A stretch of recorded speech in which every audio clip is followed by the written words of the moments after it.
Hitman एक बदमाश प्रणाली के साथ। अध्याय 631 मृत्यु के आदेश की शुरुआत आए। जब माइकल ईव के बगल वाले कमरे में वापस आया तो वह कमरे से गायब हो गया। नाइटमेयर को कमरे की रखवाली करने और अगर कोई उसे ढूंढने आए तो उसे सूचित करने के लिए छोड़ दिया। माइकल ने गया के साथ क्रिप्ट में टेलीपोर्ट होने से पहले एक पल के लिए भी बिस्तर पर आराम नहीं किया। जब वह क्रिप्ट में पहुंचा तो उसका स्वागत उसके अधीनस्थों से घिरी एक बड़ी गोल मेज ने किया।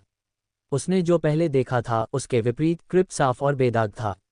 दीवारों पर खून के धब्बे नहीं थे, फर्श बेदाग था और उदास क्रिप्ट को एक शानदार झूमर से रोशन किया गया था। चमकीले झूमर के बावजूद सभी के चेहरे काले और उदास थे। ... मेरे प्रभु, मेरी महिला अज़ाज़ेल ने माइकल और गया के बैठने के लिए 2 सिंहासन खींचे। एक पल के लिए माइकल चुप रहा। उसने सबके चेहरे को स्कैन किया। उसके सभी अधीनस्थों ने अपनी निगाहें फेर लीं। मैक्सीन, माइकल ने अपनी आंखें मैक्सीन की ओर घुमाईं, जो माइकल के करीब बैठी थी। क्या तुमने दफन का ध्यान रखा? माइकल ने पूछा। हाँ मेरे प्रभु, मैक्सीन ने डर के मारे हकलाते हुए कहा। उनके आश्चर्य के लिए माइकल ने वैसा व्यवहार नहीं किया जैसा उन्होंने उम्मीद की थी। वह शांत रहा। टिबेरियस, माइकल ने टिबेरियस को देखा। तुमने उस बैठक में जाने से पहले मुझे या उसे क्यों नहीं बताया? माइकल की शैतानी आवाज़ के कारण वे अनुमान लगाने में विफल रहे कि वह पागल था, निराश था या बस पूछ रहा था। टिबेरियस एक पल के लिए अवाक रह गया। वह आखिरकार माइकल को जवाब देने में कामयाब रहा। ईमानदारी से कहूं तो हमने सोचा कि हम इसे संभाल सकते हैं। जाहिर है हमने गलत सोचा, इसलिए जो भी सजा आप सोच रहे हैं मैं उसे स्वीकार कर सकता हूं। टिबेरियस ने आह भरी। माइकल ने देखा कि सैडी ने अचानक अपनी मुट्ठी भींच ली, जैसे कि वह उसे टिबेरियस को सजा देते हुए नहीं देखना चाहती थी। तुमने कुछ भी गलत नहीं किया, गलती मेरी है। उसके शब्दों ने सभी को चौंका दिया। वे सभी उम्मीद कर रहे थे कि डार्क लॉर्ड उसे सजा देगा या कम से कम टिबेरियस पर चिल्लाएगा। उनकी उम्मीद के विपरीत उन्होंने सुना कि डार्क लॉर्ड खुद को दोषी ठहराता है। मेरे भगवान, मैक्सिन ने माइकल के हाथ उठाते ही बड़बड़ाया। हालांकि मैंने आप सभी को भर्ती किया, लेकिन मैंने पदानुक्रम बनाने और आपस में संवाद करने का एक अच्छा तरीका बनाने की उपेक्षा की। लेकिन अब यह समाप्त हो गया है। आज हम इस दुनिया में एक नया अध्याय शुरू कर रहे हैं। आज मौत का आदेश पुनर्जन्म लेगा। माइकल धीरे धीरे अपने सिंहासन से उठे। अब से आप मुझे डार्क लॉर्ड और उसे डार्क क्वीन के रूप में संबोधित करेंगे। माइकल ने एक पल के लिए गया को देखा और फिर अपनी नज़र वापस उन पर घुमाई। आप में से प्रत्येक कमरे में दूसरे को लॉर्ड या लेडी कहकर संबोधित करेगा, माइकल ने कहा। हाइनबर्ग की मृत्यु के बाद माइकल और गया को पता था कि यह समय है कि वे सही तरीके से आदेश का निर्माण करें। अब तक विडंबना यह है कि आदेश में कोई व्यवस्था नहीं थी। छोटी छोटी चीजें जैसे कि सदस्य खुद को कैसे संबोधित करते हैं मायने रखती थीं। सख्त अनुशासन और नियमों के बिना अंततः आदेश पहले की तरह ही विफल हो जाएगा। हम छाया साम्राज्य हैं जो इस दुनिया पर शासन करेंगे। मुझे आपको ये बताने की ज़रूरत नहीं है कि ये दुनिया कितनी गड़बड़ है। गुलामी, अकाल, भूख, लोगों पर प्रयोग, अमीरों द्वारा मासूम लोगों को कुचला जाना, कमज़ोर और कमज़ोर, मजबूत और मजबूत, और यह सूची जारी है। अगर मैं इस दुनिया में मौजूद हर गलत चीज़ की सूची बनाऊं तो हम यहाँ पूरे दिन बैठे रहेंगे। सीधे शब्दों में कहें तो 8 महान कुल और स्काईहॉल बीमारियां हैं और हम इलाज हैं, माइकल ने एक सेकंड के लिए रुकने से पहले कहा। उसने अपने शब्दों को उनके दिमाग में उतरने दिया। किसी भी सरकार की तरह हमें एक पदानुक्रम और व्यवस्था की ज़रूरत है। डार्क क्वीन, माइकल ने गया को देखा जब वह अपने सिंहासन से उठी। समझाना गया को छोड़कर माइकल एक बार फिर अपने सिंहासन पर बैठ गया। अज़ाज़ल उसके पास आया और एक अच्छे नौकर की तरह उसके सिंहासन के पास खड़ा हो गया। आप में से हर कोई या तो राजा है या रानी। आपको जितने मंत्री चाहिए उतने रखने की अनुमति है। लेकिन गया ने अपनी उंगली उठाई। किसी भी परिस्थिति में एक राक्षस को इस मेज पर दूसरे राजा या रानी को नहीं जानना चाहिए। अन्यथा एक मंत्री आपकी सभी पहचान 8 महान कुलों के सामने प्रकट कर सकता है और कुछ ही दिनों में आदेश को नष्ट कर सकता है। आखिरकार कई साम्राज्य उन दुश्मनों के कारण नहीं गिरते जो उनके सामने लड़ते हैं, बल्कि उनके पीछे के गद्दारों के कारण गिरते हैं। यह मुझे मेरे अगले विषय भर्ती पर ले आता है। गया ने लोगों की ओर देखा। किसी भी संगठन की तरह गया ने प्रतिभा और वफादारी को किसी भी चीज़ से अधिक प्राथमिकता दी। यदि आदेश उसका राज्य होता तो गया को हजारों अमीर रईसों की बजाय 100 वफादार प्रतिभाशाली लोगों की कमान संभालनी पसंद होती। मैं आप सभी से और जिन लोगों को आप हमारे आदेश में शामिल होने के लिए चुनते हैं उनसे 3 चीज़ें चाहता हूं। गया ने 3 उंगलियां उठाईं। वफादारी, प्रतिभा और जो भी ज़रूरी हो उसे करने की इच्छा शक्ति। आप यहाँ इसलिए हैं क्योंकि आप सभी में ये तीनों हैं। इसलिए जब आप किसी को चुनते हैं तो उसमें मेरे बताए गए 3 गुण होने चाहिए। अब जब आपको कोई ऐसा मिल जाए जिसे आप भर्ती करना चाहते हैं तो आप जाकर हमारे बारे में सब कुछ नहीं बताते। किसी को भर्ती करने की एक निश्चित प्रक्रिया होती है।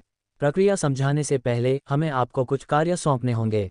मैंने और डार्क लॉर्ड ने आपकी ताकत के अनुसार कार्य निर्धारित किए हैं। सबसे पहले टिबेरियस, गया ने टिबेरियस को खड़े होने का इशारा किया। टिबेरियस, आप एक योद्धा और एक बेहतरीन नेता हैं।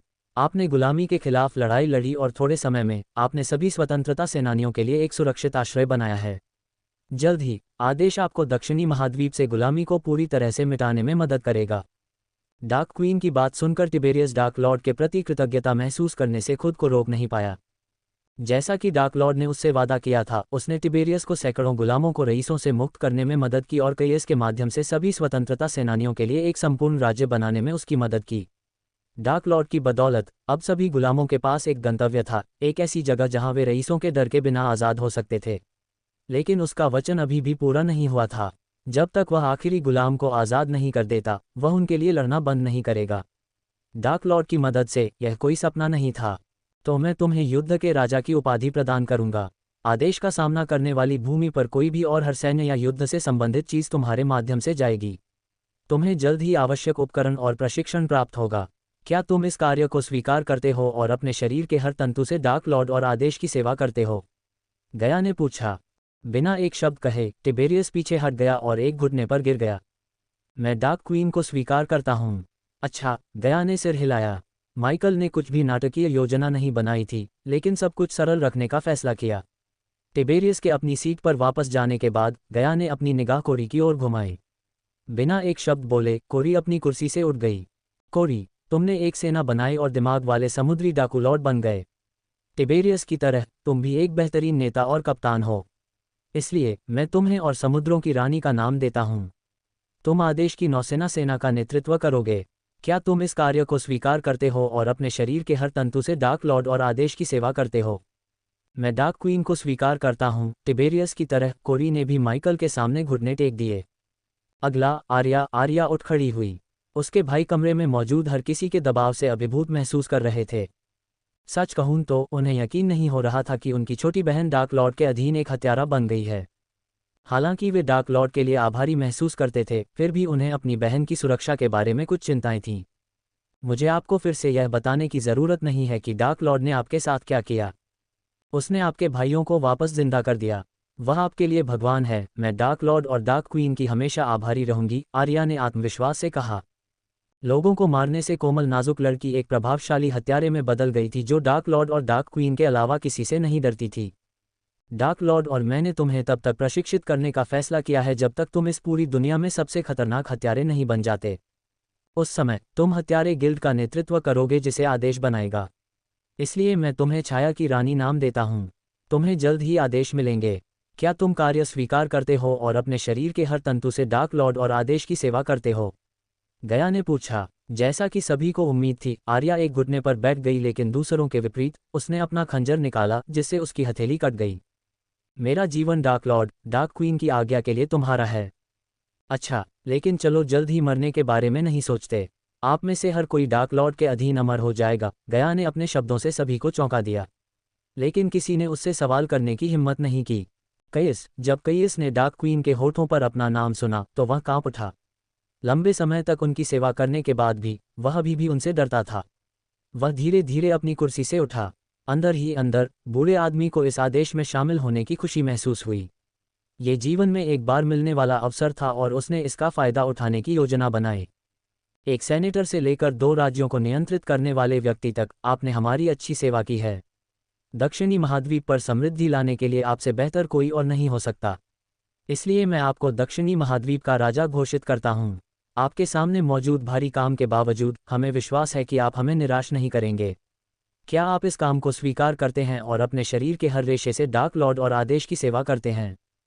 कईस अपने घुटनों पर गिर गया, अपना हाथ अपनी छाती पर रखा और झुका।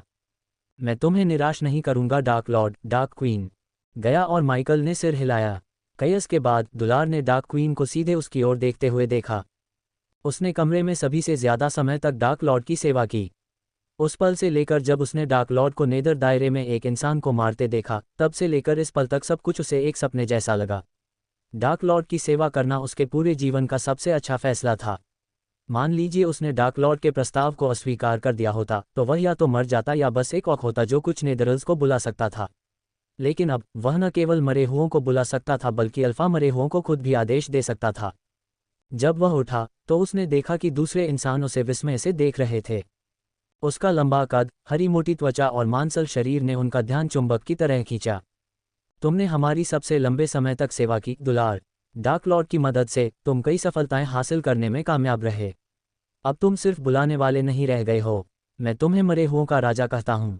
तुम भविष्य में मरे हुओं की सेना की कमान संभालोगे। जल्द ही तुम्हारे पास वह सब कुछ होगा जो तुम्हें मरे हुओं को बुलाने और नियंत्रित करने में खुद को और बेहतर बनाने के लिए चाहिए। क्या तुम इस कार्य को स्वीकार करते हो और अपने शरीर के हर रेशे से डार्क लॉर्ड और आदेश की सेवा करते हो? जारी रहेगा। अध्याय 632 मृत्यु के आदेश 2 की शुरुआत। मृत्यु के आदेश 2 की शुरुआत। डुलर के अपनी सीट पर वापस आने के बाद गया ने गिब्सन को चुना। वह अपनी कुर्सी से उठ खड़ा हुआ। गिब्सन, तुम ऐसे व्यक्ति हो जिसका हम दोनों ने पूरी तरह से उपयोग नहीं किया। नेविगेशन में तुम्हारा अनुभव और समुद्री डाकुओं को एक दूसरे को मारने से रोकने की तुम्हारी क्षमता वास्तव में अद्भुत है। गया ने हंसते हुए माहौल को थोड़ा सा खुशनुमा बना दिया। अगर कोरी समुद्र की रानी है तो तुम आसमान के राजा होगे। तुम उस वायुसेना की कमान संभालोगे जिसे हम बनाने वाले हैं। तब तक तुम्हें बड़े बर्था की कमान संभालनी है और दुष्ट समुद्री डाकुओं का शिकार करना है। हालांकि माइकल ने वेंस को मारने के बाद समुद्री डाकुओं का सफाया कर दिया था, लेकिन कुछ समुद्री डाकू ऐसे भी थे जो माइकल के अधीन काम करने के बजाय दुष्ट बन गए थे। वे किसी और की सेवा करने के बजाय पुराने तरीकों से चिपके रहना पसंद करते थे। माइकल को कोरी से इन दुष्ट समुद्री डाकुओं के बारे में रिपोर्ट मिली, लेकिन उसने उन्हें इस क्षण तक इधर उधर घूमने देने का फैसला किया। क्या आप कार्य स्वीकार करते हैं और अपने शरीर के हर तंतु से डार्क लॉर्ड और आदेश की सेवा करते हैं? गया ने पूछा। जैसी कि उम्मीद थी, गिब्सन अपने घुटनों पर गिर गया और माइकल और गया के प्रति अपनी वफादारी की शपथ ली। इस समय केवल टाइटस, ऑप्टिमस, सैडी और मैक्सिन बिना किसी कार्य या शीर्षक के रह गए थे। सैडी के लिए ये तब बदल गया जब गया ने उसकी ओर देखा। सैडी ने अपनी कुर्सी से उठते हुए एक गहरी सांस ली। सैडी का प्लान। गया ने अपनी आवाज़ में सैडी के प्रति कोई घृणा नहीं दिखाई, माना कि सैडी और माइकल के बीच नदी के शहर में रहने के दौरान कुछ था। गया सैडी से दिल से नफरत करता था, लेकिन माइकल द्वारा उसकी उंगली में अंगूठी पहनाने के बाद सब कुछ बदल गया। मेज पर बैठे अन्य लोगों की तुलना में आप संरक्षकों के असली चेहरे के बारे में अधिक जानते हैं। आपने देखा कि जब आपकी साथी बहनों को तबाह किया गया और उन्हें दक्षिणी महाद्वीप में गुलामों के रूप में बेचा गया तो वे कैसे एक तरफ खड़े रहे, कुछ नहीं किया। संरक्षकों को ये पता था और फिर भी उन्होंने डार्क लॉर्ड को पकड़ने के लिए उन्हें चारा के रूप में इस्तेमाल किया। संरक्षकों ने डार्क लॉर्ड को बुरा कहा, लेकिन डार्क लॉर्ड की सेवा करने के लिए आपके सहमत होने के बाद कितनी लड़कियां गायब हुईं? कोई नहीं, गया ने कहा। हम आपके संप्रदाय की लड़कियों का उपयोग करेंगे। गया के शब्दों ने सभी को चौंका दिया, लेकिन उसके बाद के शब्दों ने उन्हें शांत कर दिया। लेकिन संरक्षक या अन्य लोगों के रूप में नहीं। हम लड़कियों से कभी भी हमारे लिए वेश्यावृत्ति करने के लिए नहीं कहेंगे। डार्क लॉर्ड की सेवा करने के लिए सहमत होकर आपने सुनिश्चित किया कि लड़कियां इस दुनिया में सभी की तरह गरिमा के साथ रहें। इसके बजाय हम लड़कियों के माध्यम से जानकारी एकत्र करेंगे। ज्ञान ही धन है और आप एक अप्रयुक्त खजाने पर बैठे हैं। इसलिए मैं आपको फुसफुसाहट की रानी के रूप में नामित करता हूँ। जल्द ही आप दुनिया में होने वाली हर चीज़ को जान लेंगे। सैडी का प्लान। क्या तुम इस कार्य को स्वीकार करती हो और अपने शरीर के हर रेशे से डार्क लॉर्ड और आदेश की सेवा करती हो? सैडी ने गहरी सांस ली क्योंकि उसे पता था कि अब पीछे मुड़ने का कोई रास्ता नहीं है। अंदर ही अंदर उसे पीछे मुड़ने का कोई कारण नहीं दिख रहा था। अगर यह डार्क लॉर्ड नहीं होता तो कोई और उनका इस्तेमाल करता। सिल्वर मून के लिए यह नहीं बदलेगा। दुनिया हमेशा उनके साधना पद्धति के कारण उन्हें फुहर समझती। कम से कम अगर वह डार्क लॉर्ड की सेवा करती तो उसकी बहनें सुरक्षित रहतीं। मैं स्वीकार करती हूँ और अपनी पूरी क्षमता से आपकी सेवा करती हूँ, डार्क लॉर्ड, डार्क क्वीन। सैडी घुटनों के बल बैठ गई। उनके आश्चर्य के लिए डार्क लॉर्ड ने अपना मुंह खोला। मैं देख रहा हूं कि आप कोर स्ट्रेंथनिंग चरण तक पहुंच चुके हैं, लेकिन आपके संप्रदाय की साधना पद्धति आपको अच्छे से ज़्यादा नुकसान पहुंचाती है। जल्द ही मैं आपको एक नई साधना पद्धति प्रदान करूंगा।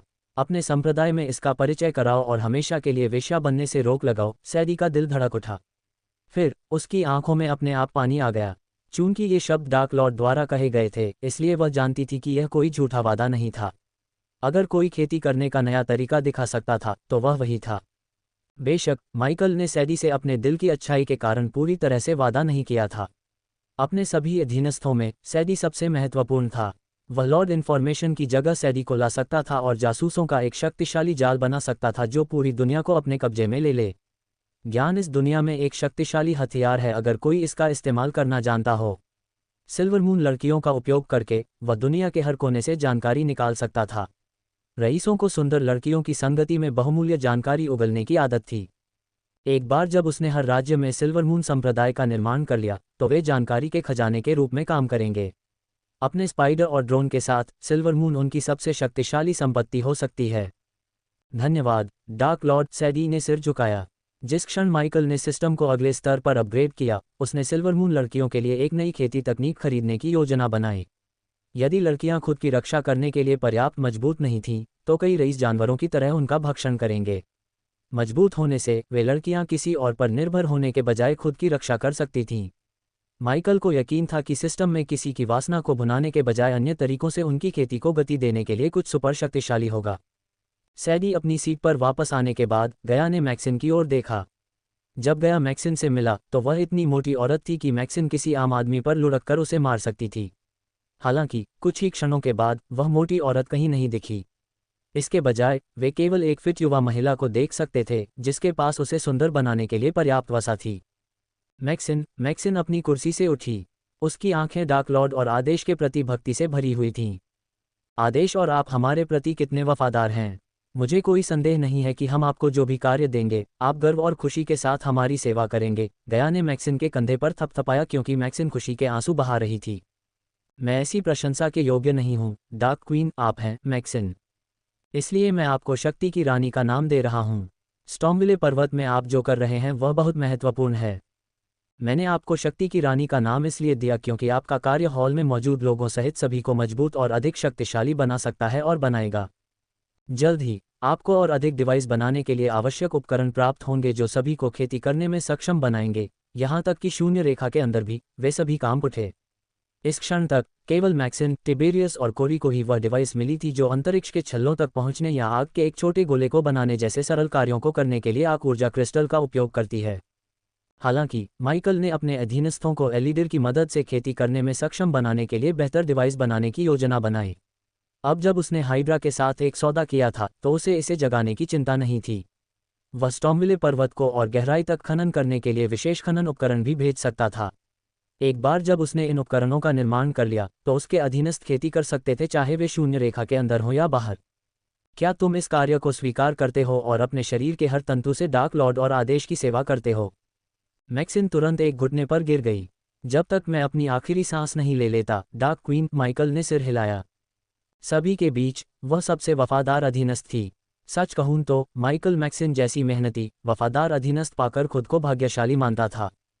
सिर्फ उसका शारीरिक परिवर्तन ही माइकल के लिए मैक्सिन को दूसरों की तुलना में उच्च सम्मान में रखने के लिए पर्याप्त था। उसे कोई संदेह नहीं था कि मैक्सिन अपनी पूरी क्षमता से उसकी सेवा करेगी। अंत में गया और माइकल ने अपनी निगाहें टाइटस और ऑप्टिमस पर घुमाईं। जुड़वां अपनी कुर्सियों से उठे, थोड़े घबराए हुए लग रहे थे। बाकी की तुलना में उन्हें डार्क लॉर्ड की सेवा करने का सबसे कम अनुभव था। टिबेरियस और आर्या को छोड़कर वे दूसरों को नहीं जानते थे। ये पहली बार था जब उन्होंने सभी अधीनस्थों को एक छत के नीचे देखा था। उन्होंने इस पल से पहले केवल आर्या से दूसरों के बारे में सुना था। टाइटस, ऑप्टिमस, गया ने धीरे से उनके नाम बोले। युद्ध और युद्ध के लिए तुम्हारी योग्यता के बावजूद मुझे लगता है कि तुम अब और लड़ना नहीं चाहते। क्या मैं सही हूँ? उसने ठीक वही कहा जो वे सोच रहे थे, जैसे उसने उनके मन की बात पढ़ ली हो। मनोरंजन के लिए जानवरों की तरह लड़ने, लगभग मरने और अपनी छोटी बहन को अकेला छोड़ने के बाद टाइटस और ऑप्टिमस में लड़ने की इच्छा खत्म हो गई। यह उनका दूसरा मौका था और वे किसी के लिए लड़ने के बजाय कुछ और करके जीना चाहते थे। वे एक जीवन काल के लिए काफ़ी लड़ चुके थे। चूंकि डार्क क्वीन को स्पष्ट रूप से पता था कि उनके मन में क्या है, इसलिए उन्होंने अपना सिर हिलाना चुना। हाँ डार्क क्वीन, टाइटस और ऑप्टिमस ने एक साथ कहा। तुम एक जीवनकाल के लिए काफ़ी लड़ चुके हो। एक बार फिर उसने ठीक वही कहा जो वे अपने मन में सोच रहे थे। यह उन्हें एक ही समय में डराने और डराने वाला था। रक्तपात किए बिना आदेश की मदद करने के कई अन्य तरीके हैं, और मैं अपने दुश्मनों को मारने जैसा ही महत्वपूर्ण कुछ दूंगा। ईमानदारी से कहूं तो यही कारण था कि हमने आपको ब्रेडफोर्ड सेना में रखा था। हम चाहते थे कि आप दक्षिणी लोगों के अलावा अन्य लोगों से भी परिचित हों। यदि सैडी को जानकारी इकट्ठा करने का काम सौंपा जाता है तो आप दोनों संसाधन, सामग्री और हथियार खरीदेंगे। इस प्रकार मैं आपको आपूर्ति के राजा के रूप में नामित करता हूँ। मुझे पता है कि यह पूरी तरह से अलग है और आपकी विशेषज्ञता से बाहर है, लेकिन पर्याप्त प्रशिक्षण के साथ हमें यकीन है कि आप हमारी अपेक्षाओं को पूरा करेंगे और उससे भी आगे निकल जाएंगे। टिबेरियस पूरी तरह से आश्चर्यचकित था। जुड़वां उससे भी बेहतर लड़ाके थे। फिर भी डार्क क्वीन ने उन्हें सामग्री प्राप्त करने के लिए नियुक्त किया था।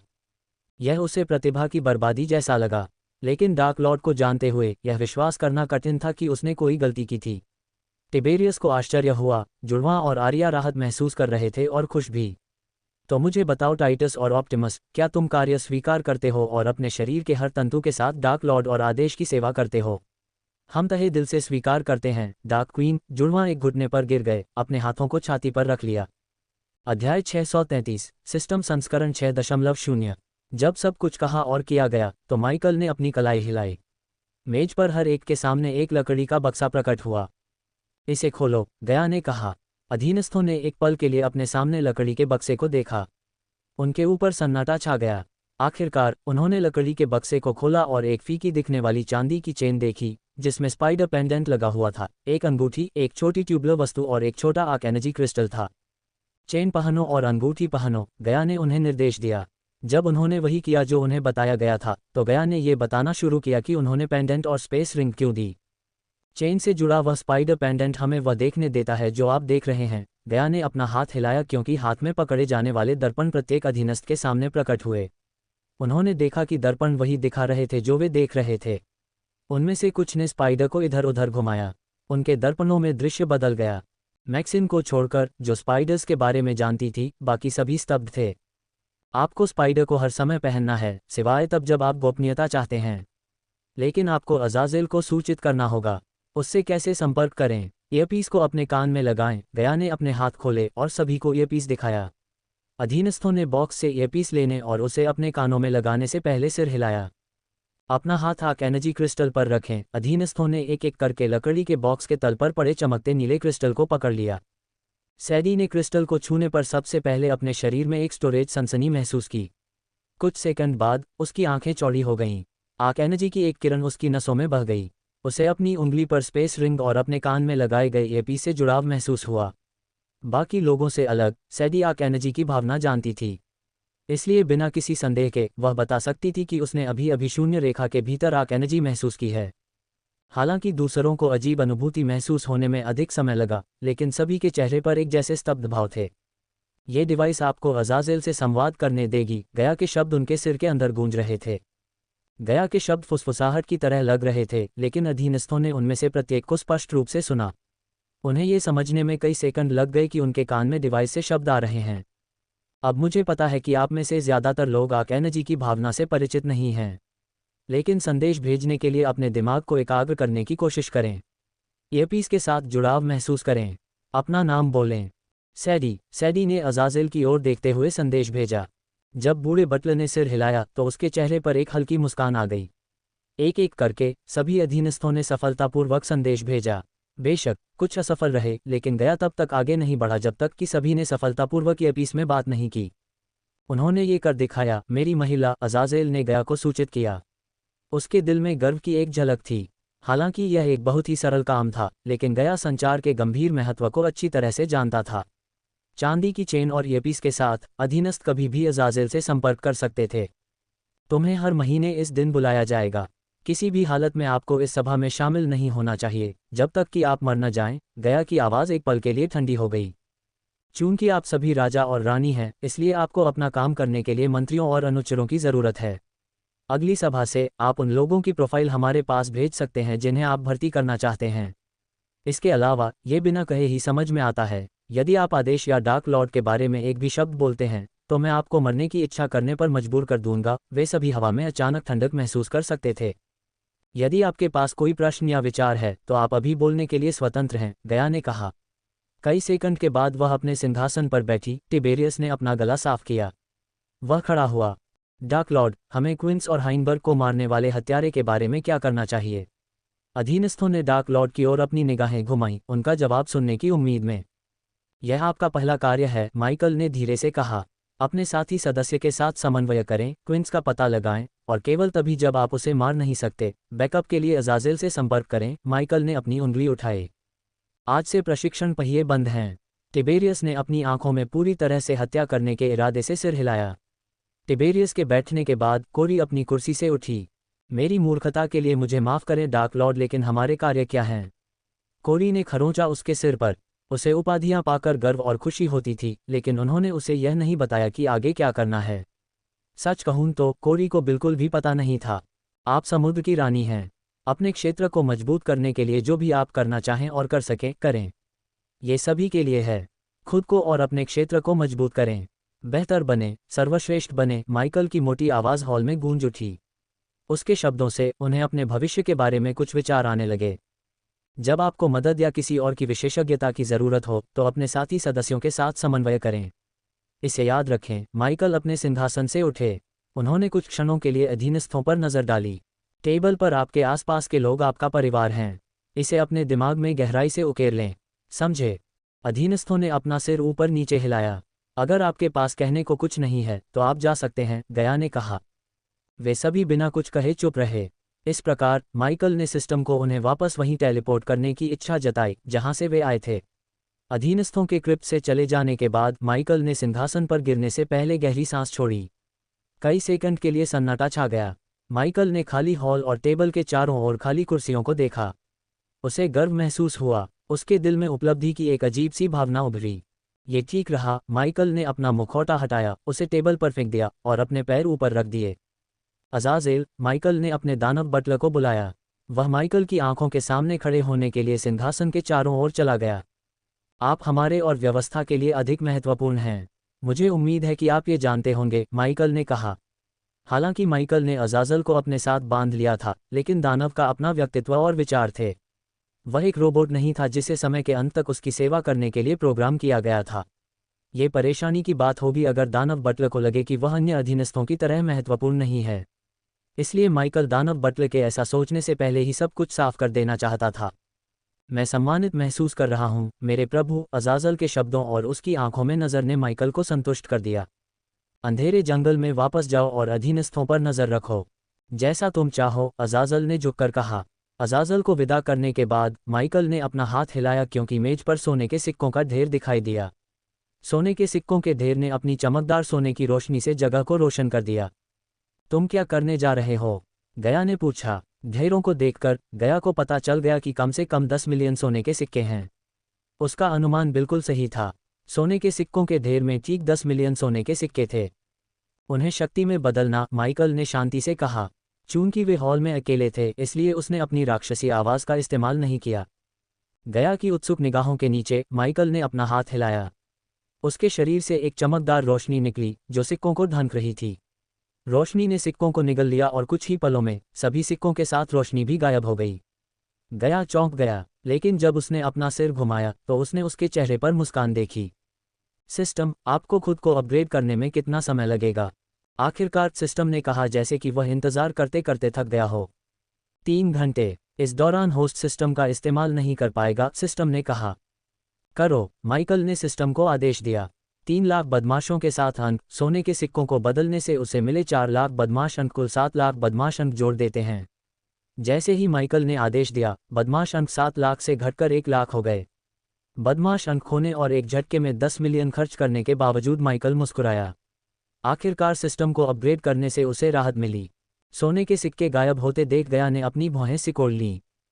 तुमने सिक्कों के साथ जो भी किया, मुझे उम्मीद है कि यह इसके लायक है। हाँ, माइकल ने गया की पतली कमर के चारों ओर अपना हाथ लपेटा। उसने उसे अपने करीब खींचा और दूसरे हाथ से धीरे धीरे उसका हाथ हटा दिया। तुम क्या कर रहे हो? गया ने ठहाका लगाया। मुझे लगता है कि तुम जानती हो कि मैं क्या करने जा रहा हूँ, उसने उसके कान में फुसफुसाया। हालांकि गया शर्माने वाला व्यक्ति नहीं था, लेकिन उसके शब्दों ने उसके गाल पर लाली की एक झलक पैदा कर दी। शर्माते हुए माइकल ने उसे और भी करीब खींच लिया। वह उसकी कोमल सांस और मीठी खुशबू को महसूस कर सकता था। इस क्षण को बर्बाद न करना चाहते हुए माइकल ने धीरे से गया के माथे को चूमा। इंच दर इंच माइकल ने अपने होंठ नीचे किए जब तक कि वह उसके होंठों से नहीं मिल गया। गया ने अपनी आंखें बंद कर लीं। उसके हाथ उसके शरीर के हर इंच को टटोल रहे थे। जब वह उसके सिर तक पहुंची तो उसने उसके बाल पकड़े और उसके चेहरे को इस हद तक अपने करीब खींच लिया कि दोनों ने शांति और मौन में एक स्वर्गीय चुंबन का आनंद लिया। 3 घंटे बाद माइकल और गया अपने कमरे में लौट आए। जैसे ही माइकल बिस्तर पर वापस झुका, गया और नाइटमेयर उसके बगल में शांति से सो गए। नाइटमेयर ने गया के कोमल आलिंगन के नीचे खुद को एक गेंद की तरह सिकोड़ लिया। माइकल सोना चाहता था लेकिन वह सो नहीं सका। नए मंत्रों को खंगालने के उत्साह ने उसे जगाए रखा। सिस्टम अपग्रेड पूरा हो गया है। वर्तमान सिस्टम स्तर 6.0। होस्ट के पास अब 25 अधीनस्थ हो सकते हैं। होस्ट को सिस्टम अपग्रेड करने के लिए उपहार के रूप में एक निःशुल्क स्पेल टोकन मिला है। कल्टीवेटर को मारने पर होस्ट को अनुभव बिंदुओं की एक निश्चित राशि नहीं मिलेगी। Arc sensing stage equals 0, foundation stage equals 5000, body refining stage equals 15000, body strengthening stage equals 50000, core formation stage equals 1 lakh, core strengthening stage equals 2 lakh, soul refining stage equals 3 lakh, fusion stage equals 5 lakh, अर्ध अमर इक्वल्स 10 लाख, अमर equals 20 lakh. Michael ने अनुभव बिंदुओं को देखते हुए अपनी भौहें सिकोड़ लीं। सिस्टम ने प्रत्येक हत्या के बाद उसके द्वारा मारे जाने वाले अंकों की संख्या कम कर दी। परिणामस्वरूप पहले से कहीं अधिक कठिन हो गया था। माइकल के चेहरे पर उसकी मुस्कान जम गई। ये सिस्टम क्या है? माइकल ने सिस्टम से पूछा। उसकी आवाज़ में द्वेष था। शांत हो जाओ, होस्ट। सिस्टम अंक कम कर देता है ताकि होस्ट 0% मरने की संभावना के साथ स्वर्गीय क्लेश को पार कर सके। सिस्टम को सुनने के बाद माइकल का सदमा और कड़वाहट कुछ हद तक शांत हो गई। सिस्टम ने अधीनस्थों को मारने के अनुभव बिंदुओं को वापस सक्षम कर दिया है। अब मेजबान को हर बार अनुभव अंक प्राप्त होंगे जब कोई अधीनस्थ किसी कल्टीवेटर को मारेगा। सिस्टम स्टोर में नए मंत्र अनलॉक किए गए हैं। जैसे कि सिस्टम किसी अच्छी चीज़ के प्रति उसका मन बदलना चाहता था, इसने उसे नए मंत्रों की याद दिला दी। जैसा कि सिस्टम ने योजना बनाई थी, नए मंत्रों के बारे में सुनकर वह फिर से मुस्कुराया। बिना समय बर्बाद किए माइकल ने तुरंत नए मंत्र खरीदने के लिए सिस्टम स्टोर खोला। अध्याय 634, नए मंत्र खरीदना। जब उसने स्टोर खोला तो उसकी आंखों के सामने चमकते नीले कार्ड दिखाई दिए। माइकल ने मानसिक रूप से कार्ड स्वाइप किए। पुराने मंत्रों के अलावा माइकल ने कई नए मंत्र भी देखे, लेकिन ईमानदारी से कहूं तो उसे एक मंत्र चुनने में मुश्किल हुई। उसे नया मंत्र खरीदे हुए कुछ समय हो गया था। नतीजतन वह अपनी उत्तेजना को रोक नहीं पाया, लेकिन माइकल ने अपनी उत्तेजना को खुद पर हावी नहीं होने दिया। इसलिए माइकल ने सभी मंत्रों का विस्तार करने और एक चुनने से पहले उनकी तुलना करने का फैसला किया। मंत्र का नाम गार्जियन ब्लेड अपग्रेड करने योग्य। हाँ, प्रभाव एक जादुई तैरती तलवार बनाता है जो कुछ समय के लिए जादूगर की रक्षा करेगी। वर्तमान स्तर तलवार 2 मिनट के लिए जादूगर की रक्षा करेगी।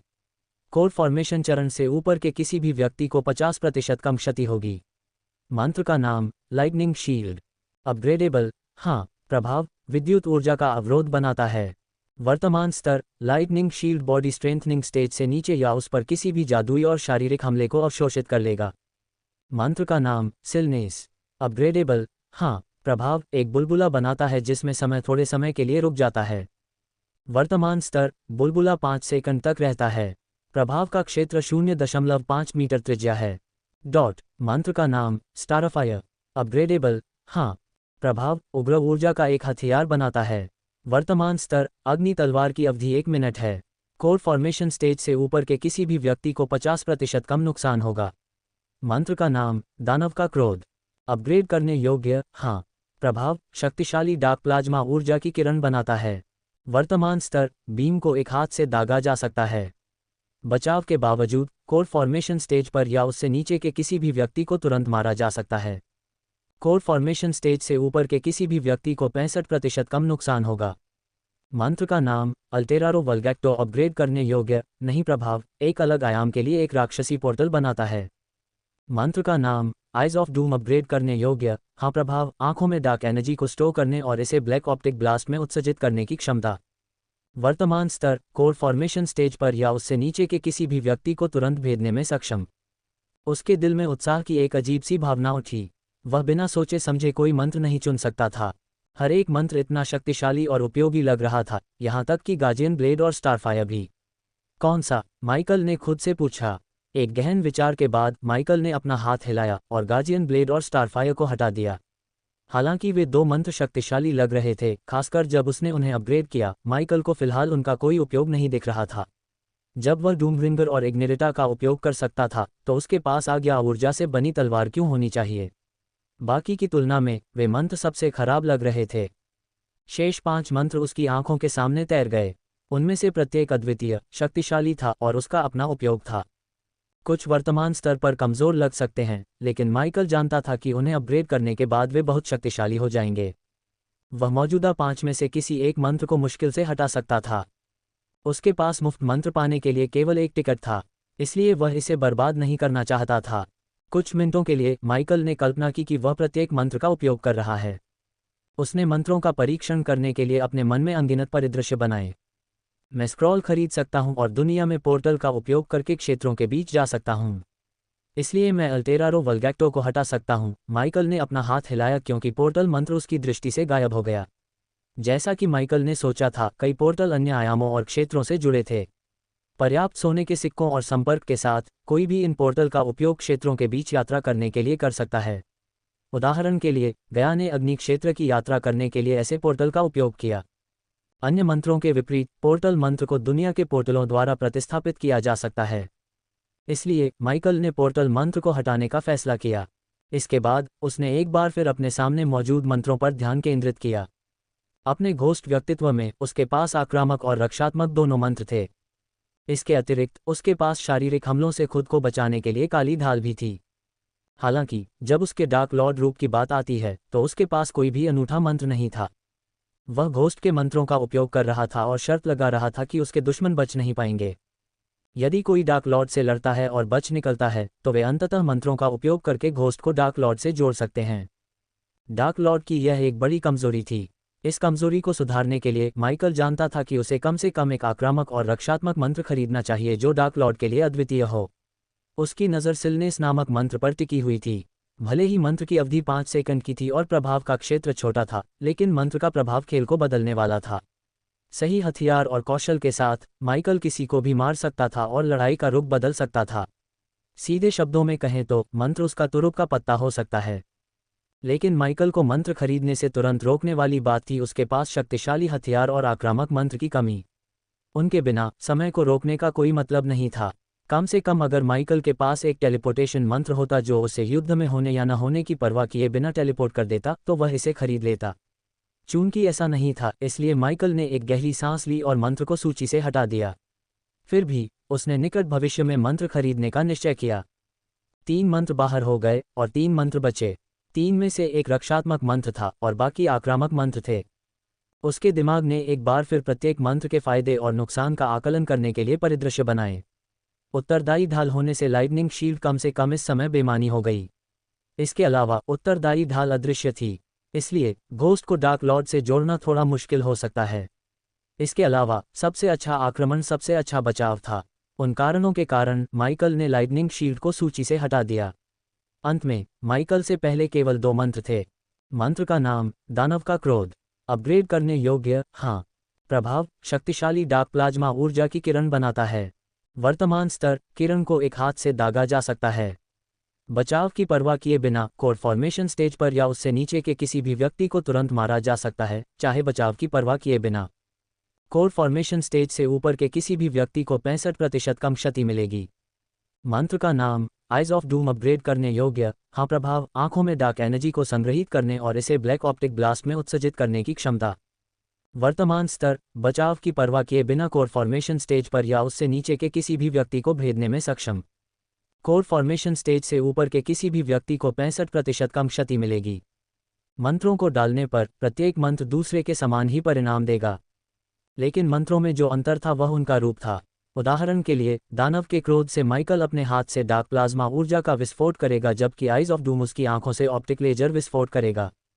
अब माइकल को 2 मंत्रों के बीच फैसला करना था, ये सोचकर कि कौन सा उसे अधिक अच्छा दिखाएगा। जब उसने खुद को दोनों मंत्रों का उपयोग करते हुए कल्पना की तो डूम की आंखों ने दानव के क्रोध को पाक से बाहर निकाल दिया। उसकी आंखों से काली लेजर किरणें दागने से निस्संदेह उसके दृष्टिकोण से ताज छिन गया। इस मंत्र के साथ उसे एक उंगली भी नहीं उठानी पड़ी, बल्कि उसे अपने विरोधियों को देखना था। अंततः निर्णय लेने पर माइकल ने सिस्टम को डूम की आंखों पर मुफ्त टोकन का उपयोग करने की इच्छा व्यक्त की। डिंग, मेजबान ने सफलतापूर्वक स्तर 1 डूम की आंखें हासिल कर ली हैं। डूम की आंखों की वर्तमान सीमा 20 मीटर। सिस्टम सिलीन खरीदने की कीमत क्या है? 5 लाख। जब माइकल ने अत्यधिक कीमत सुनी तो उसका दिल धड़क उठा। मंत्र के प्रभाव को देखते हुए ये समझ में आता था, फिर भी उसके दिमाग में आधा मिलियन बहुत अधिक लग रहा था। अपनी भौहें सिकोड़ते हुए माइकल ने सिस्टम से पूछा, आइज ऑफ डूम की कीमत क्या है? माइकल ने पूछा। 5 लाख। एक बार फिर सिस्टम ने माइकल को चौंका दिया, जिसने राहत की सांस ली। अगर आइज ऑफ डूम सिलीनेस से कहीं ज्यादा सस्ता होता तो उसके दिल को अपने तर्कों के बावजूद सिलीनेस न चुनने का दुख होता। मैं इस बच्चे का परीक्षण करने के लिए इंतजार नहीं कर सकता, माइकल मुस्कुराया। सिस्टम से बाहर निकलते हुए माइकल ने अपनी नज़र गया पर घुमाई। वह अभी भी नाइटमेयर को अपनी बाहों में लेकर शांति से सो रही थी। उसने अपने पैरों को घुटनों तक ढके हुए कंबल को हटाया और खिड़की की ओर चल दिया। चांदनी रहित आकाश ने उसका ध्यान खींचा। कुछ पलों के लिए माइकल बस अंधेरे आकाश को देखता रहा। एलिडर। माइकल ने एलिडर से संपर्क करने के लिए एक कनेक्शन स्थापित किया। अंधेरे जंगल की हवेली में टेलीपोर्टेशन सरणी बनाने के कार्य के कारण एलिडर सभा में नहीं आ सका। माइकल ने एलडीटी को आदेश दिया कि वे माजेरोथ लौटने से पहले सरणी को पूरा करने का प्रयास करें। उनकी छुट्टियों में केवल 5 दिन बचे थे। उसके बाद माइकल को माजेरोथ लौटना पड़ा। ऐसा नहीं है कि माइकल माजेरोथ से स्नातक होना चाहता था, लेकिन वह किलिन क्षेत्र का पता लगाना चाहता था। ये जोखिम भरा हो सकता है, फिर भी अगर वह ये जोखिम नहीं उठाता तो वह अपने दुश्मनों के बारे में और अधिक जानने का मौका खो देगा। जितना अधिक वह स्काई हॉल के बारे में सीखता है, उतना ही बेहतर मौका उसके पास होता है उन्हें हराने का जोखिम है। Dark Lord. माइकल के सिर में एलिडर की आवाज़ गूंजी। माइकल ने डार्क एल्फ की आवाज़ में थोड़ी निराशा महसूस की। सब कुछ कैसा चल रहा है? माइकल ने पूछा। मुझे और सामग्री चाहिए, डार्क लॉर्ड। मैं अपने हाथों को घुमाकर ऐसे ही टेलीपोर्टेशन सरणी नहीं बना सकता। काम करो, कमीने। माइकल ने एलिडर को निराशा में किसी चीज़ पर लात मारते हुए सुना। गुस्से में भरे डार्क एल्फ को सुनकर माइकल ने अपनी बातचीत को बीच में ही खत्म करने का फैसला किया। अपनी ज़रूरत की हर चीज़ की एक सूची अज़ाज़िल को दे दो। मैं व्यक्तिगत रूप से इसका ध्यान रखूंगा। आखिरकार कुछ अच्छी खबर। कृपया मुझे जितनी जल्दी हो सके वो चीज़ें ला कर दो। मैं उन्हें खरीद सकता था, लेकिन अगर मैं इस सरणी को अधूरा छोड़ देता हूं तो मुझे इसे फिर से शुरू से बनाना होगा, एलिडर ने अपनी आवाज़ में पहले से कहीं कम निराशा के साथ कहा। मैं एक बार पहले इसमें चारों ओर देखूंगा। अगर कोई ऐसी जगह है जहां मैं आपकी ज़रूरत की चीज़ ला सकता हूं तो वह यही जगह है, माइकल ने कहा। अपनी पीठ पर नज़र रखो, डार्क लॉर्ड। कल्पित बौने सुंदर और हानिरहित लग सकते हैं, लेकिन वे पूरी दुनिया में सबसे बुरे दुष्ट प्राणी हैं, एलिडायर ने माइकल को चेतावनी दी इससे पहले कि माइकल ने बातचीत समाप्त की। सब कुछ कहने और करने के बाद माइकल ने गहरी सांस ली। उसने दिन भर के लिए अपने दिमाग में जो कुछ भी सोचा था उसे पूरा कर लिया। फिर भी एक बात रह गई थी जो उसके दिमाग में चुभ रही थी। तुम कौन हो? माइकल ने चांदनी रहित काले आसमान को देखते हुए पूछा। माइकल को काले लबादे वाली महिला याद आई। उसके दिल में एक अजीब सी जान पहचान की भावना उभरी, लेकिन किसी भी चीज़ से ज़्यादा माइकल उस महिला का पर्दाफाश करना चाहता था और उसके बारे में और जानना चाहता था। अध्याय 635 अमर हत्या का हथियार। अगले दिन माइकल नाइटमेयर और गया नीलामी के आखिरी दिन ईव और बुजुर्गों के साथ अपने वीआईपी कमरे में लौट आए। चूंकि माइकल ने प्राचीन बर्फ कोर पर 8 मिलियन और बैंकर फंक्शन पर 10 मिलियन खर्च किए थे, इसलिए उसके सिस्टम स्टोरेज में केवल 7 मिलियन और उसके ग्रैंड स्पायर बैंक खाते में 4 मिलियन थे। जब तक वे अपने कमरे में पहुंचे तब तक अखाड़ा लोगों से खचाखच भर चुका था। पूरे अखाड़े में एक भी खाली सीट नहीं थी, यहाँ तक कि वीआईपी कमरे भी विभिन्न बुजुर्गों से भरे हुए थे। जैसे ही माइकल अपने सोफे पर बैठा, उसने थूसियन वीआईपी कमरे में देखने के लिए अपनी थर्मल दृष्टि को सक्रिय किया। उसे आश्चर्य हुआ कि वहां केवल पुरुषों की छायाएं थीं, कोई महिला नहीं। ... वह लोन में एक बड़ी चीज थी, लेकिन अवोर में जहां हर प्रमुख परिवार में कम से कम एक फ्यूजन स्टेज कल्टीवेटर था, अगर वह अपने स्वागत से अधिक समय तक रुकती तो उसका जीवन खतरे में पड़ जाता। सुनहरे राजकुमार का तो जिक्र ही नहीं, जो अपने पारिवारिक पृष्ठभूमि का उपयोग करने की कोशिश करने के बाद भी ड्रैगन कंकाल खरीदने में विफल रहा। आज कुछ और खरीदने की कोई योजना है? ईव ने पूछा। आइटम पर निर्भर करता है, गया ने बस कंधे उचका दिए। तुम्हारे मन में कुछ है? ईव ने माइकल की ओर देखने के लिए अपना सिर घुमाया। कोई नहीं जानता कि वे आज क्या दिखाएंगे। वे अंतिम दिन की वस्तुओं को कसकर बंद रखते हैं। माइकल को अब नीलामी की कोई परवाह नहीं थी। भले ही वे अमूल्य वस्तुएं दिखाते हों, उसके पास उन्हें खरीदने के लिए सिक्के नहीं थे। उसे संदेह था कि वह 7 मिलियन सिक्कों में कुछ खरीद सकता है। इसके अलावा माइकल नीलामी में सिर्फ मनोरंजन के लिए आया था। अब जब उसने अधीनस्थों को बता दिया था कि क्या करना है, तो उसके पास खुद के लिए कुछ भी नहीं था सिवाय इसके कि वह अपना समय अवोर में घूमकर बिताए। वह पीछे झुक गया, खाली घास के मैदान को घूर रहा था। माइकल ने अपने आसपास की सारी आवाज़ें बंद कर दी, जिसमें गया, ईव और नाइटमेयर के बीच की गपशप भी शामिल थी। कई मिनट बाद रिकस्टन आखिरकार आसमान में दिखाई दिया। देवियों और सज्जनों, उसकी कर्कश आवाज पूरे अखाड़े में गूंज उठी। भीड़ ने तुरंत ही अपनी बकबक लगभग एक साथ बंद कर दी। कुछ मिनटों के लिए अखाड़े में सन्नाटा छा गया। वे सभी बस रिकस्टन को जमीन पर इधर उधर देखते रहे। बूढ़े की आंखों में संतुष्टि की एक झलक उभरी। अंत में रिकस्टन ने अपना हाथ उठाया। एक बार नीलामी का अंतिम दिन शुरू हो गया है। रिकस्टन की आवाज की ध्वनि आग ऊर्जा के कारण मानवीय सीमा से परे तेज थी। जब उसने अपना हाथ नीचे किया तो लोहे का खंभा धीरे धीरे जमीन से उभरा। सभी को आश्चर्य हुआ। उन्होंने खंभे के ऊपर पीले रंग की हड्डी का एक टुकड़ा देखा। उल्ना, माइकल ने खुद से बड़बड़ाया। हालांकि हड्डी में कई चिप्स थे और यह प्राचीन लग रही थी, लेकिन माइकल के मन में कोई संदेह नहीं था। हड्डी एक अल्ना थी, चाहे वह किसी इंसान की हो या किसी अन्य जाति के सदस्य की, माइकल को नहीं पता था। ड्रैगन कंकाल की तुलना में अल्ना हड्डी से आने वाली ऊर्जा विकिरण दूसरे स्तर पर थी। अगर ऊर्जा विकीर्ण होती है, ड्रैगन कंकाल के पास एक तालाब था, अल्ना से आने वाली ऊर्जा एक महासागर थी। उसी समय माइकल ने हड्डी के चारों ओर जमीन में अनगिनत रून चमकते हुए देखे। रून ने हानिरहित रूप से ऊर्जा विकिरण को फैलाया, अन्यथा कोर फॉर्मेशन चरण के नीचे के आम लोग दम घुटने से मर जाते। एक अमर की हड्डी, गया ने चौंक कर कहा। हर कोई बिना अपनी निगाहें हिलाए हड्डी को घूर रहा था, लेकिन केवल गया जैसे कुछ ही लोग हड्डी की उत्पत्ति को पहचान सकते थे। इन लोगों और हड्डियों के साथ क्या है?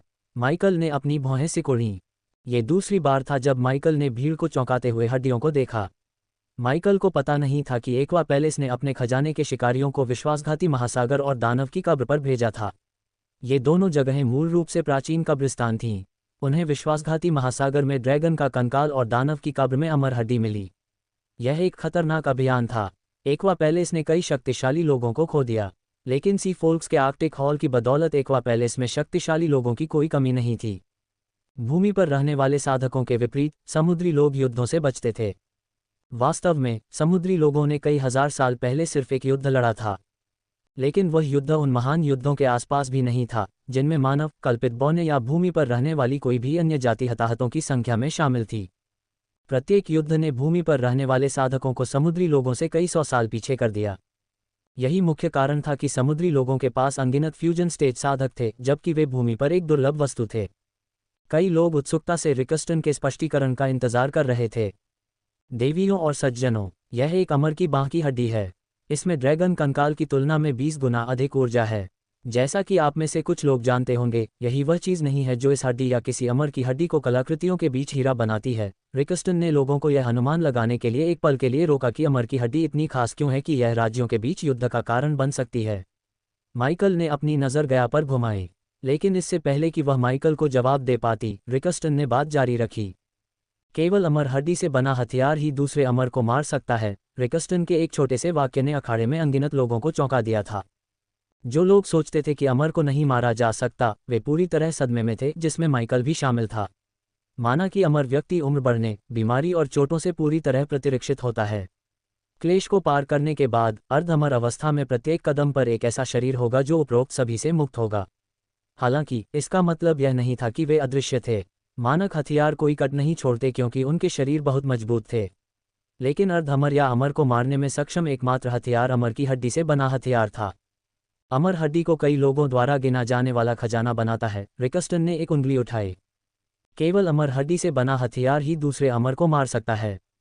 माइकल के दिल में निराशा की एक अजीब सी भावना उभरी। माइकल का दिमाग पल भर के लिए खाली हो गया। अगर अमर लोगों को मारा जा सकता है तो उन्हें अमर कहने का क्या मतलब था? माइकल के पास अपने सवाल का कोई जवाब नहीं था। सिस्टम, क्या मुझे दूसरे अमर लोगों को मारने के लिए अमर हड्डी की ज़रूरत है? होस्ट सिस्टम स्टोर में विभिन्न हथियारों और ब्लूप्रिंट के बीच चयन कर सकता है। जब तक आपके पास बहुत अधिक पैसा और बहुत कम बुद्धि न हो, तब तक आपको हड्डियों की तलाश करने की कोई आवश्यकता नहीं है। सिस्टम की आवाज़ में उपहास सुनकर माइकल ने अपनी भौहें सिकोड़ लीं। उसने शुरू में सोचा था कि अमर को नहीं मारा जा सकता और केवल वह सिस्टम की मदद से उन्हें मार सकता है। फिर, हालांकि, वह गलत साबित हुआ।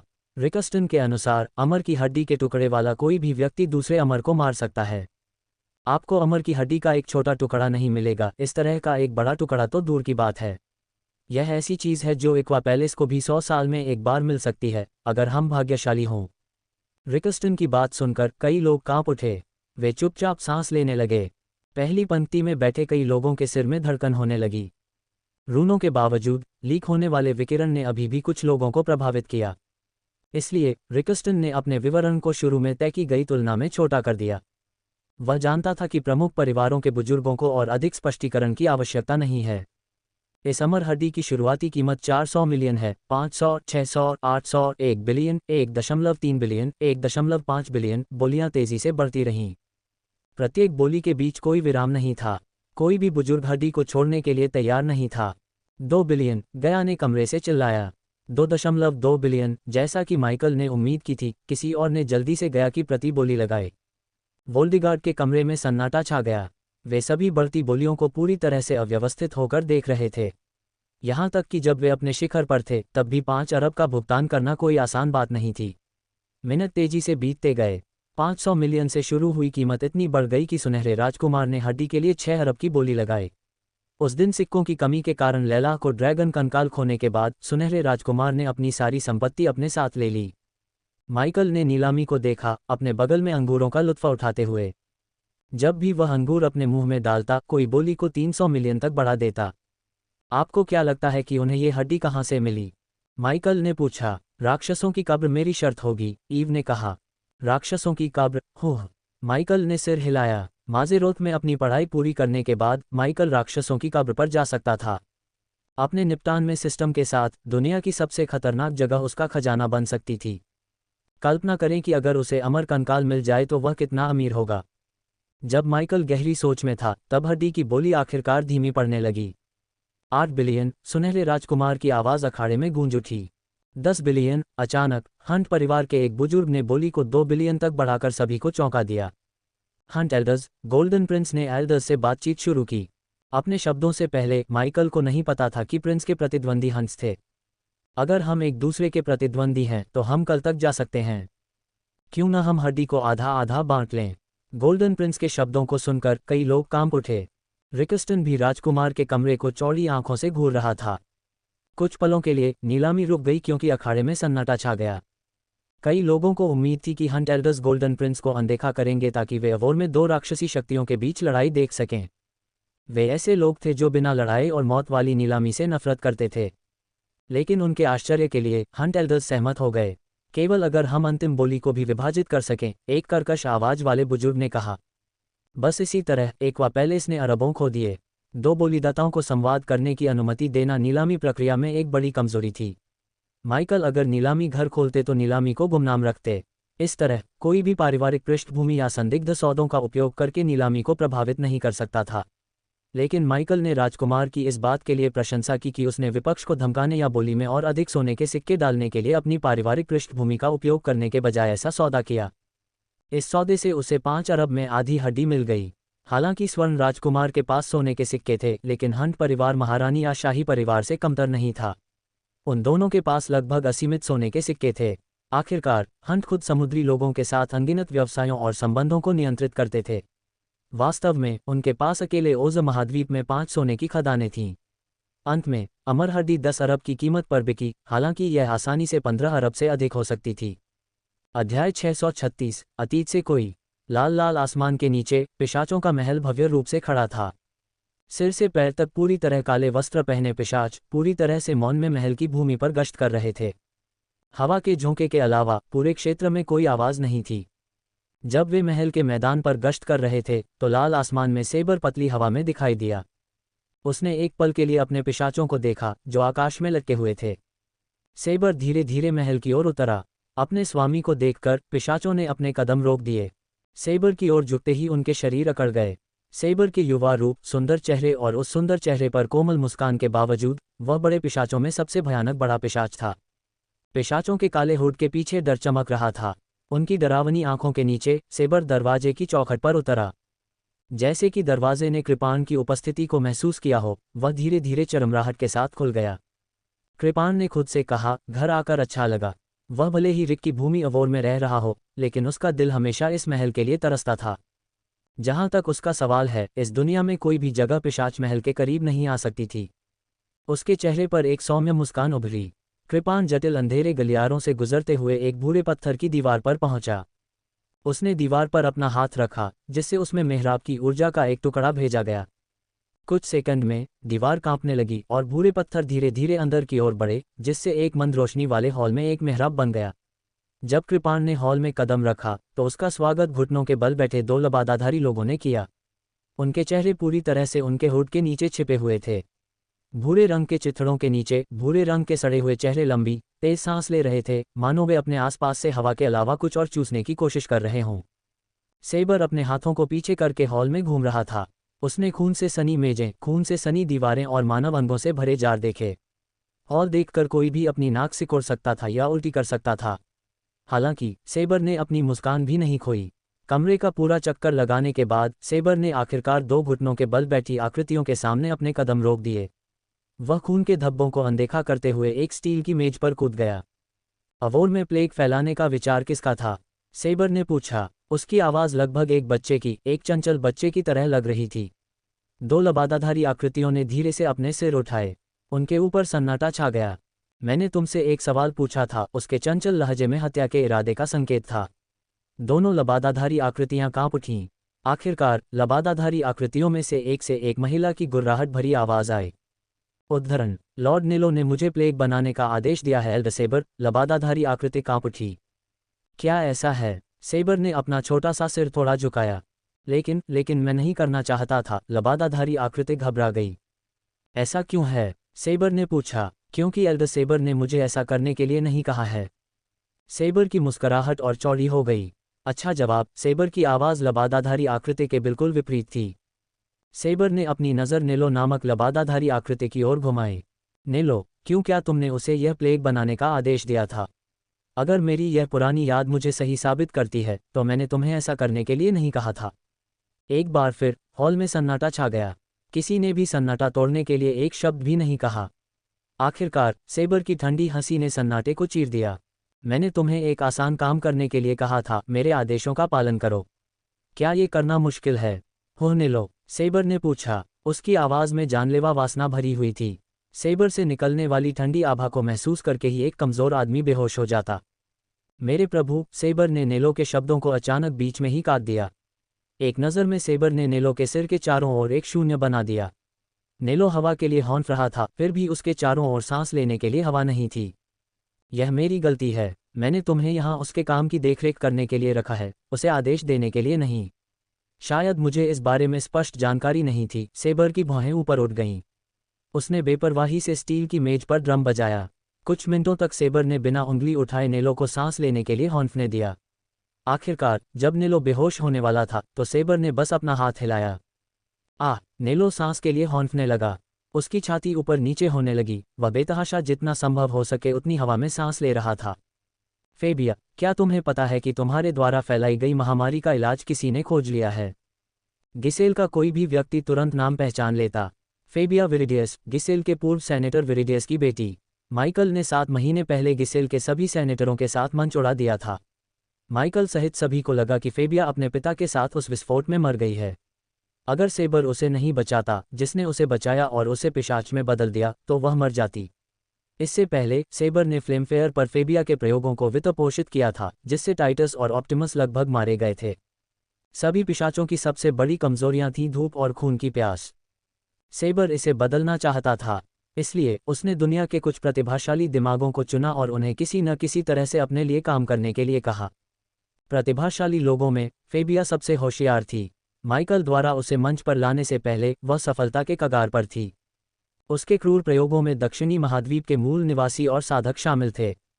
अब जब वह एक पिशाच में बदल गई थी और उसे दक्षिणी महाद्वीप और फ्लेमफेयर के बीच यात्रा करने के लिए एक पोर्टल दिया गया था, तो उसके पास अपने निपटान में पीड़ितों का एक बड़ा समूह था।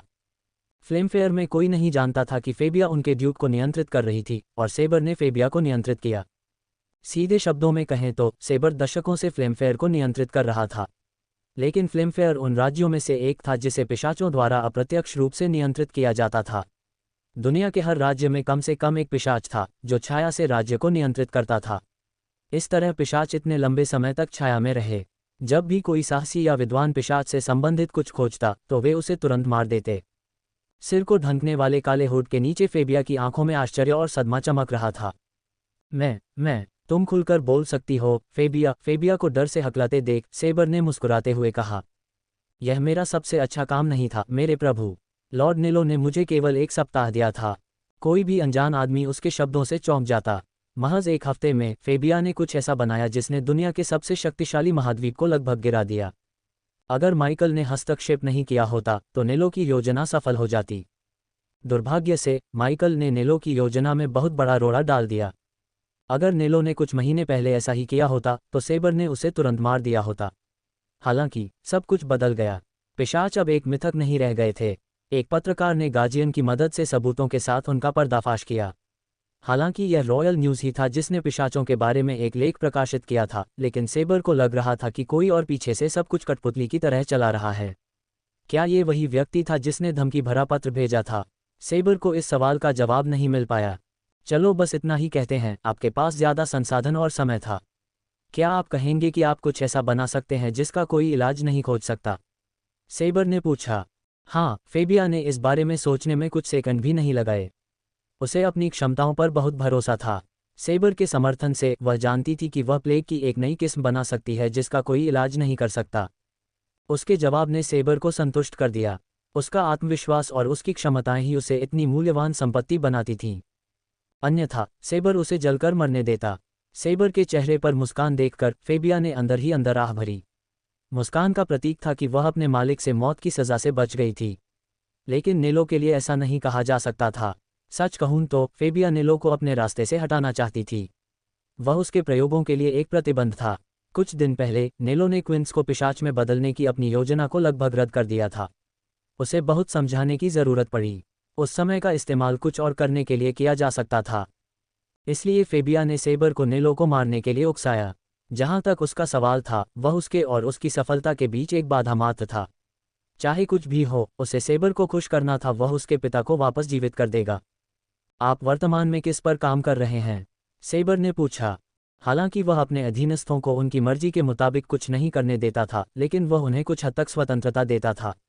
नेलो के विपरीत सेबर अपने अधीनस्थों को सूक्ष्म रूप से प्रबंधित करने से बचता था। जब तक वे सेबर के लिए परिणाम देते रहे, वह उनके प्रयोगों को निधि देता था। उस समय सेबर के पास दुनिया भर में 12 गुप्त प्रयोगशालाएं थीं और उनमें से प्रत्येक में पिशाचों की बेहतरी के लिए काम करने वाली फेबिया जैसी प्रतिभा थी। वे सभी डार्क लॉर्ड के खिलाफ संभावित युद्ध की तैयारी कर रहे थे। हाइब्रिड सैनिक, मेरे प्रभु, मैंने सफलतापूर्वक एक हत्यारे का निर्माण किया है। अब मैंने एक हाइब्रिड योद्धा को मैदान में उतारा है और परिणामों की प्रतीक्षा कर रहा हूं। फेबिया की आवाज़ में गर्व की झलक थी। ... फेबिया की गणना के अनुसार क्विंस को आधा पिशाच बना देने से उसकी क्षमताएं कई गुना बढ़ जाएंगी। वह बिना किसी आग ऊर्जा के अकेले ही सेना का सामना कर सकता था। मैं उसे कार्रवाई में देखना चाहता हूं। आपने अपने हाइब्रिड योद्धा को कहां भेजा? सेबर ने पूछा। वह उत्सुकता महसूस करने से खुद को रोक नहीं सका। रहस्यमय व्यक्ति की धमकी के बावजूद सेबर ने फेबिया की नई रचना पर एक नज़र डालने का फैसला किया। वह वर्तमान में किंगडम प्रीरिड के खिलाफ युद्ध कर रहा है, मेरे स्वामी। अपने शरीर में पिशाच जीन के साथ फेबिया जानती थी कि क्विंस युद्ध की दिशा अकेले ही बदल देगा, जबकि वे बात कर रहे थे। यहाँ तक कि वह उसकी रचना को कार्रवाई में देखना चाहती थी। दुर्भाग्य से उसके पास और भी ज़रूरी काम थे जिन पर उसे पूरा ध्यान देने की ज़रूरत थी। अद्भुत, मैं उसे खुद देखूंगा, सेबमे ने अपने हाथों को ताली बजाते हुए स्टील की मेज से नीचे कूदते हुए कहा। उसने अपनी बाहें फैलाईं, जम्हाई ली। वह हॉल से बाहर निकलने के लिए मुड़ा। सेबर को बाहर निकलते देख नेलो ने आह भरी। हालांकि उसकी राहत ज्यादा देर तक नहीं रही।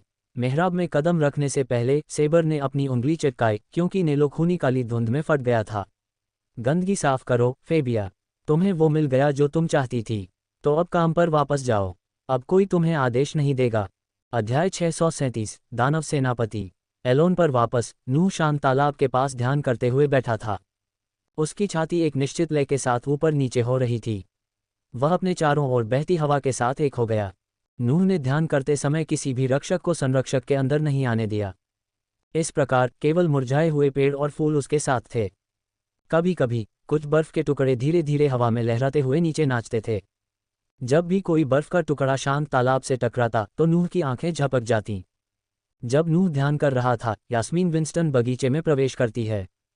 जब वह घोस्ट से मिली थी, तब के विपरीत वह बिना किसी कवच के हल्के नीले रंग के वस्त्र पहने थी। वह धीरे धीरे पक्के रास्ते पर नूह की ओर चली गई। हर बार जब वह एक कदम बढ़ाती तो उसकी तलवार उसकी कमर के चारों ओर लटकती थी। नूह के कान फड़कने लगे। मेरे प्यारे चचेरे भाई, यास्मीन ने चंचल स्वर में कहा। यास्मीन की बदौलत नूह के 2 दिनों का ध्यान आखिरकार रुक गया। उसने धीरे धीरे अपनी आंखें खोलीं। साफ तालाब और दूसरी तरफ लाल मेपल का पेड़। नूह के मन में एक शानदार नज़ारा था। अपने 2 दशकों के जीवन में उसने कई जगहों पर ध्यान लगाया। इनमें से कुछ जगहें एक दुष्ट साधक के लिए सपने जैसी थीं, लेकिन नूह के लिए उसकी माँ द्वारा बनाया गया बगीचा ध्यान लगाने के लिए सबसे अच्छी जगह थी। इसमें एक निश्चित शांति थी जो अन्य जगहों में नहीं थी। यास्मीन, नूह ने अपने कंधे पर देखा और अपने चचेरे भाई को अपने पीछे कुछ मीटर की दूरी पर खड़ा देखा। तो तुम अपने खाली समय में यही करती हो? यास्मीन ने पूछा। ध्यान साधना जितना ही महत्वपूर्ण है। एक शांत मन अपने आप में एक हथियार है। नूह ने पलटकर देखा। उसकी आंखें उसके पीछे के तालाब की तरह ही शांत थीं। नूह को खुद पता नहीं था कि वह एक शक्तिशाली आभा बिखेर रहा है। सामान्य साधक इस आभा को महसूस करने में विफल रहे, लेकिन यास्मीन ने महसूस किया। अगर वह इसे महसूस करने में विफल रहती तो यह आश्चर्य की बात होती। आखिरकार उसे स्काई हॉल के बुजुर्गों में से एक ने बनाया था। नूह और उसका परिवार इस तथ्य से पूरी तरह से अनजान थे कि यास्मीन एक क्लोन थी। बुजुर्गों ने यास्मीन को अपने दिमाग में एक उद्देश्य के साथ बनाया था, नूह विंस्टन पर नज़र रखना और स्काई हॉल को सब कुछ रिपोर्ट करना। क्लोन होने के बावजूद यास्मीन को शरीर की मालिक असली यास्मीन वॉटसन की सभी यादें और आदतें विरासत में मिलीं। सब लोग कहाँ हैं? नूह ने पूछा। उसने एक पल के लिए इधर उधर देखा। जिस ऊंचे मंच पर वह ध्यान कर रहा था, उसकी सीढ़ियों से नीचे उतर रहा था। अंदर हमेशा की तरह युद्ध पर चर्चा कर रहे थे। क्या तुम अपने पिता के साथ अग्रिम मोर्चे पर जा रहे हो? यास्मीन ने बेपरवाही से पूछा। उसे जवाब देने के बजाय नूह आने वाली सर्दी के कारण मुरझाए हुए पौधों के बीच से चला गया। आमतौर पर इस समय तक बगीचा चहचहाते पक्षियों, गिलहरियों और हवा के साथ नाचते हुए खूबसूरत फूलों से भर जाता था। हालांकि ठंडी सर्दियों की हवा ने दृश्य बदल दिया। युद्ध हमारा अंतिम उपाय होना चाहिए। यह अफसोस की बात है कि ड्यूक एवन इसके लिए इतना बेताब है। एक आदमी का अहंकार इतने सारे जीवन को नष्ट करने जा रहा है। नूह ने आह भरी। युद्ध से होने वाले सभी विनाश और मौतों के बारे में सोचकर उसका दिल दुखता था। जब पिशाच कबीला उनके खून के लिए तरस रहा था, तो मानव जाति और सभी जातियों को एकजुट होना चाहिए था। फिर भी वे सभी अज्ञानी थे और आपस में लड़ रहे थे। हालांकि नूह को युद्धों से नफरत थी, लेकिन वह जानता था कि उनमें से कुछ अपरिहार्य थे, जैसे कि आइसफेयर और फ्लेमफेयर के बीच का युद्ध। एलिसिया के परिवार के कारण नूह के परिवार को आगामी युद्ध में पेन टाउन के ड्यूक मार्विन का साथ देना पड़ा। युद्ध के बारे में सोचते हुए नूह की इच्छा थी कि वह फ्यूजन स्टेज पर होता। अगर वह होता तो वह युद्ध को हमेशा के लिए रोक सकता था। केवल मेजरोथ संस्थापकों द्वारा बनाए गए डार्क लॉर्ड किलिंग एरो की खोज के कारण उसे साधना करने के लिए पर्याप्त समय नहीं मिला। नूह को अपनी साधना में कोई सफलता मिले 2 महीने हो चुके थे। वह कोर स्ट्रेंथनिंग स्टेज लेवल 8 में फंस गया था और वह नहीं कर पा रहा था अगले स्तर तक पहुंचे।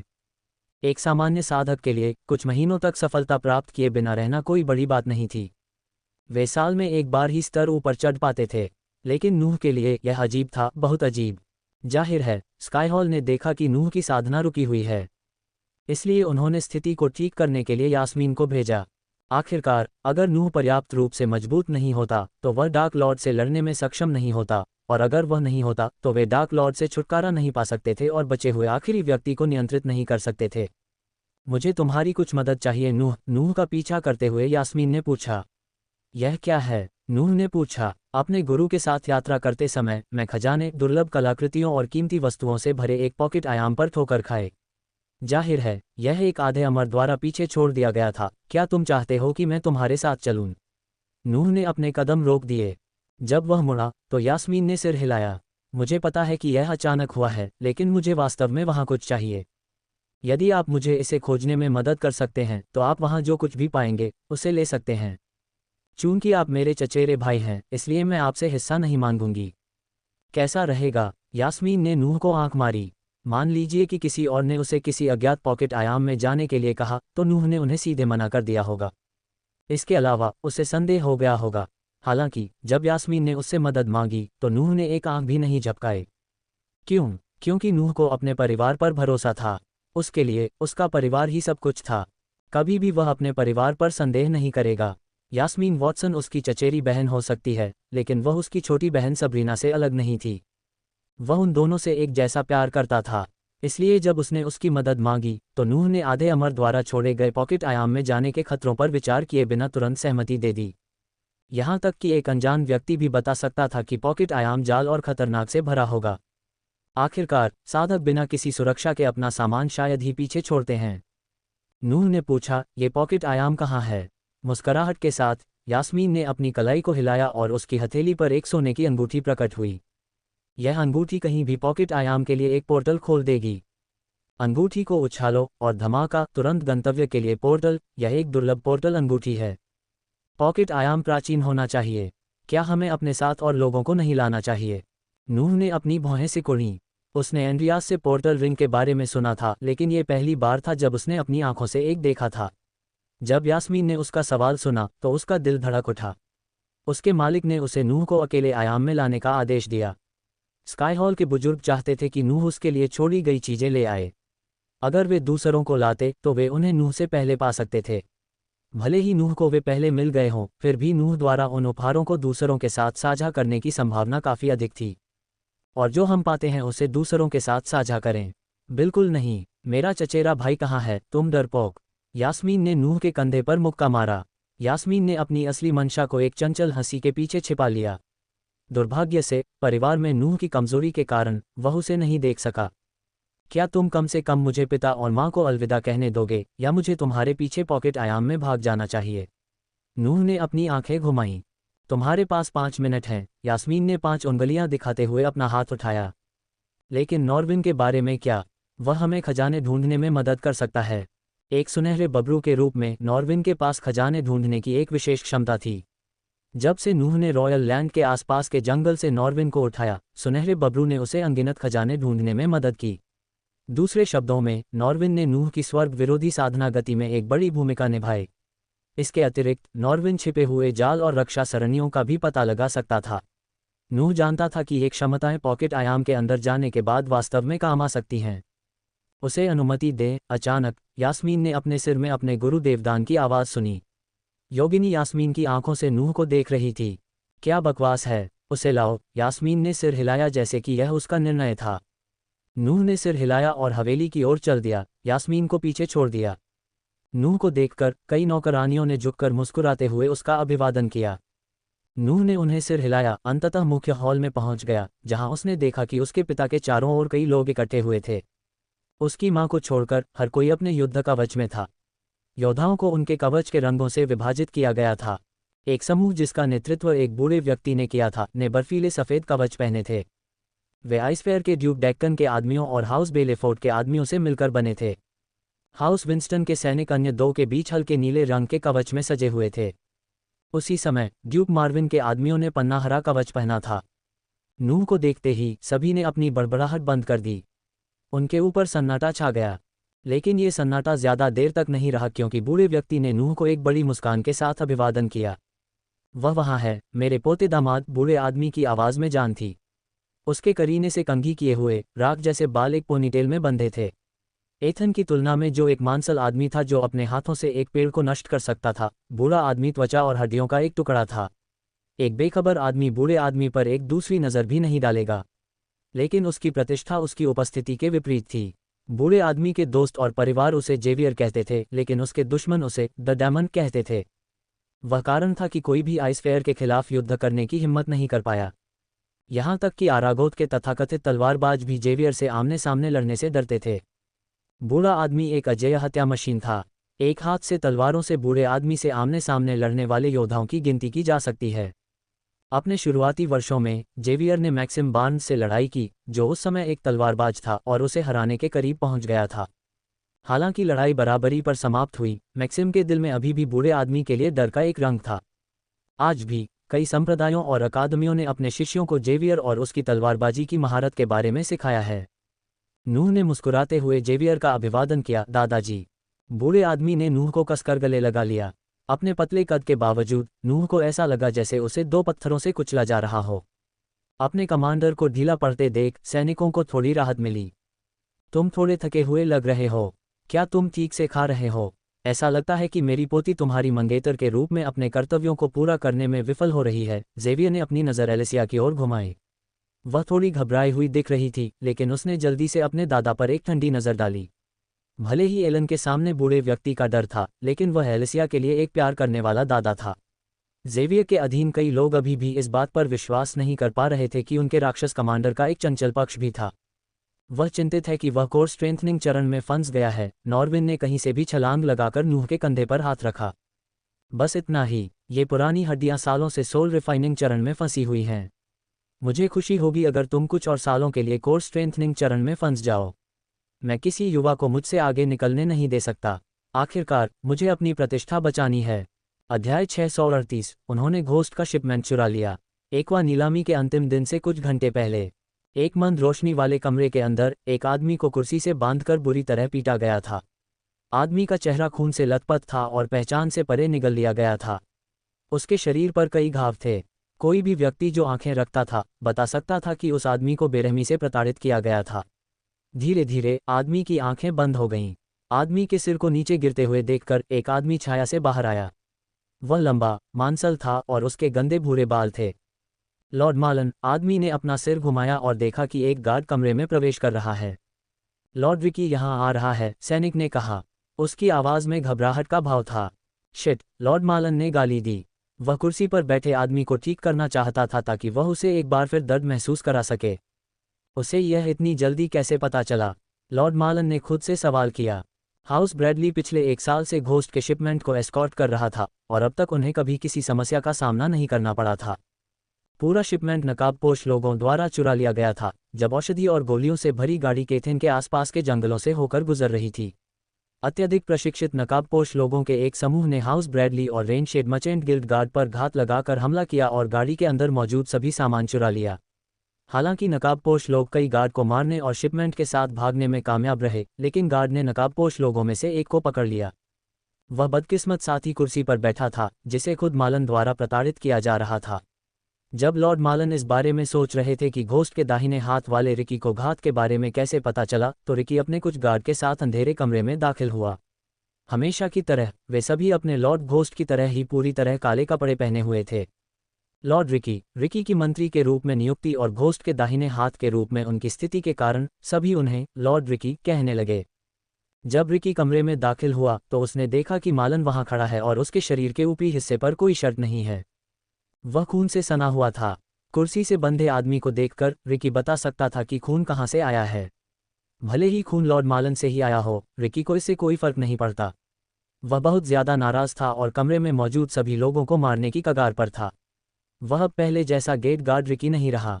लंबे समय तक घोस्ट का दाहिना हाथ होने और उसके मामलों को संभालने के बाद रिकी ज्यादा हावी और कम दयालु हो गया। रिकी ने पूछा, मुझे बताओ कि वह उन लोगों में से एक है जिसने शिपमेंट चुराया है। उसकी आवाज़ ठंडी थी। उसके शरीर के हर छिद्र से हत्या की भावना निकल रही थी। चाहे कुछ भी हो, उसे शिपमेंट वापस लेना होगा और स्थिति को ठीक करना होगा।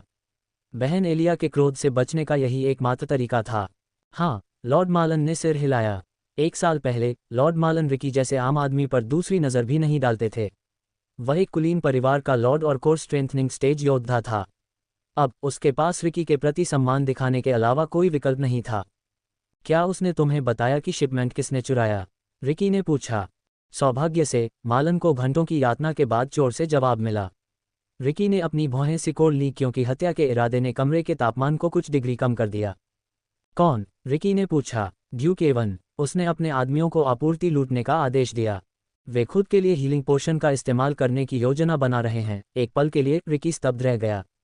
लेकिन शिपमेंट कहाँ जा रहा था, इस बारे में सोचने के बाद सब कुछ समझ में आ गया।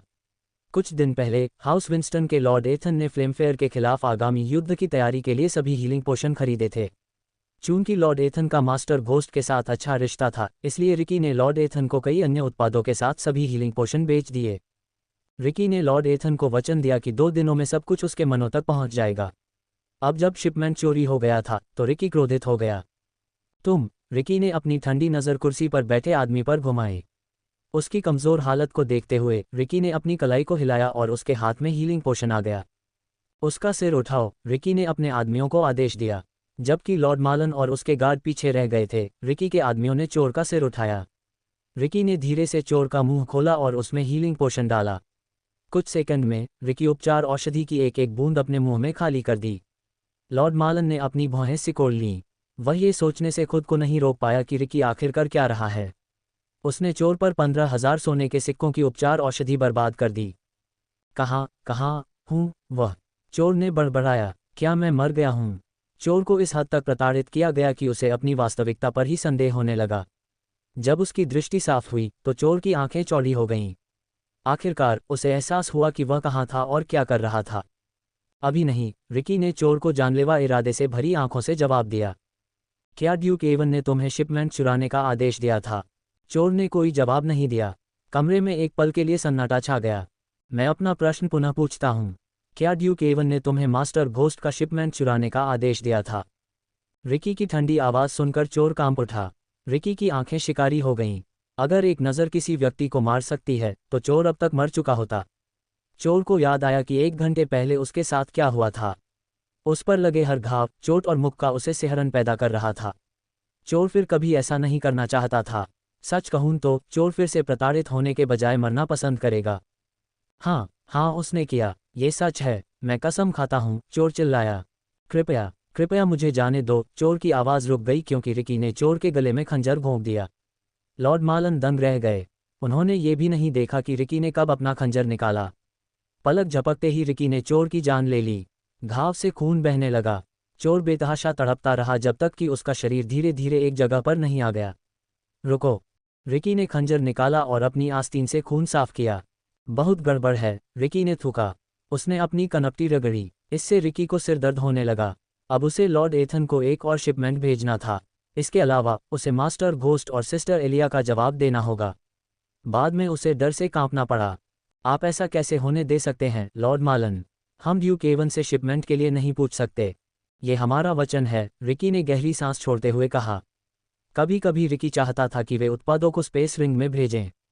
इस तरह उन्हें एस्कॉर्ट्स और सुरक्षा पर निर्भर नहीं रहना पड़ता। स्पेस रिंग में सब कुछ भेजना तेज, आसान और अधिक सुरक्षित होगा। दुर्भाग्य से रिकी जानता था कि मास्टर घोस्ट ने उन्हें ऐसा न करने का सख्त आदेश दिया है।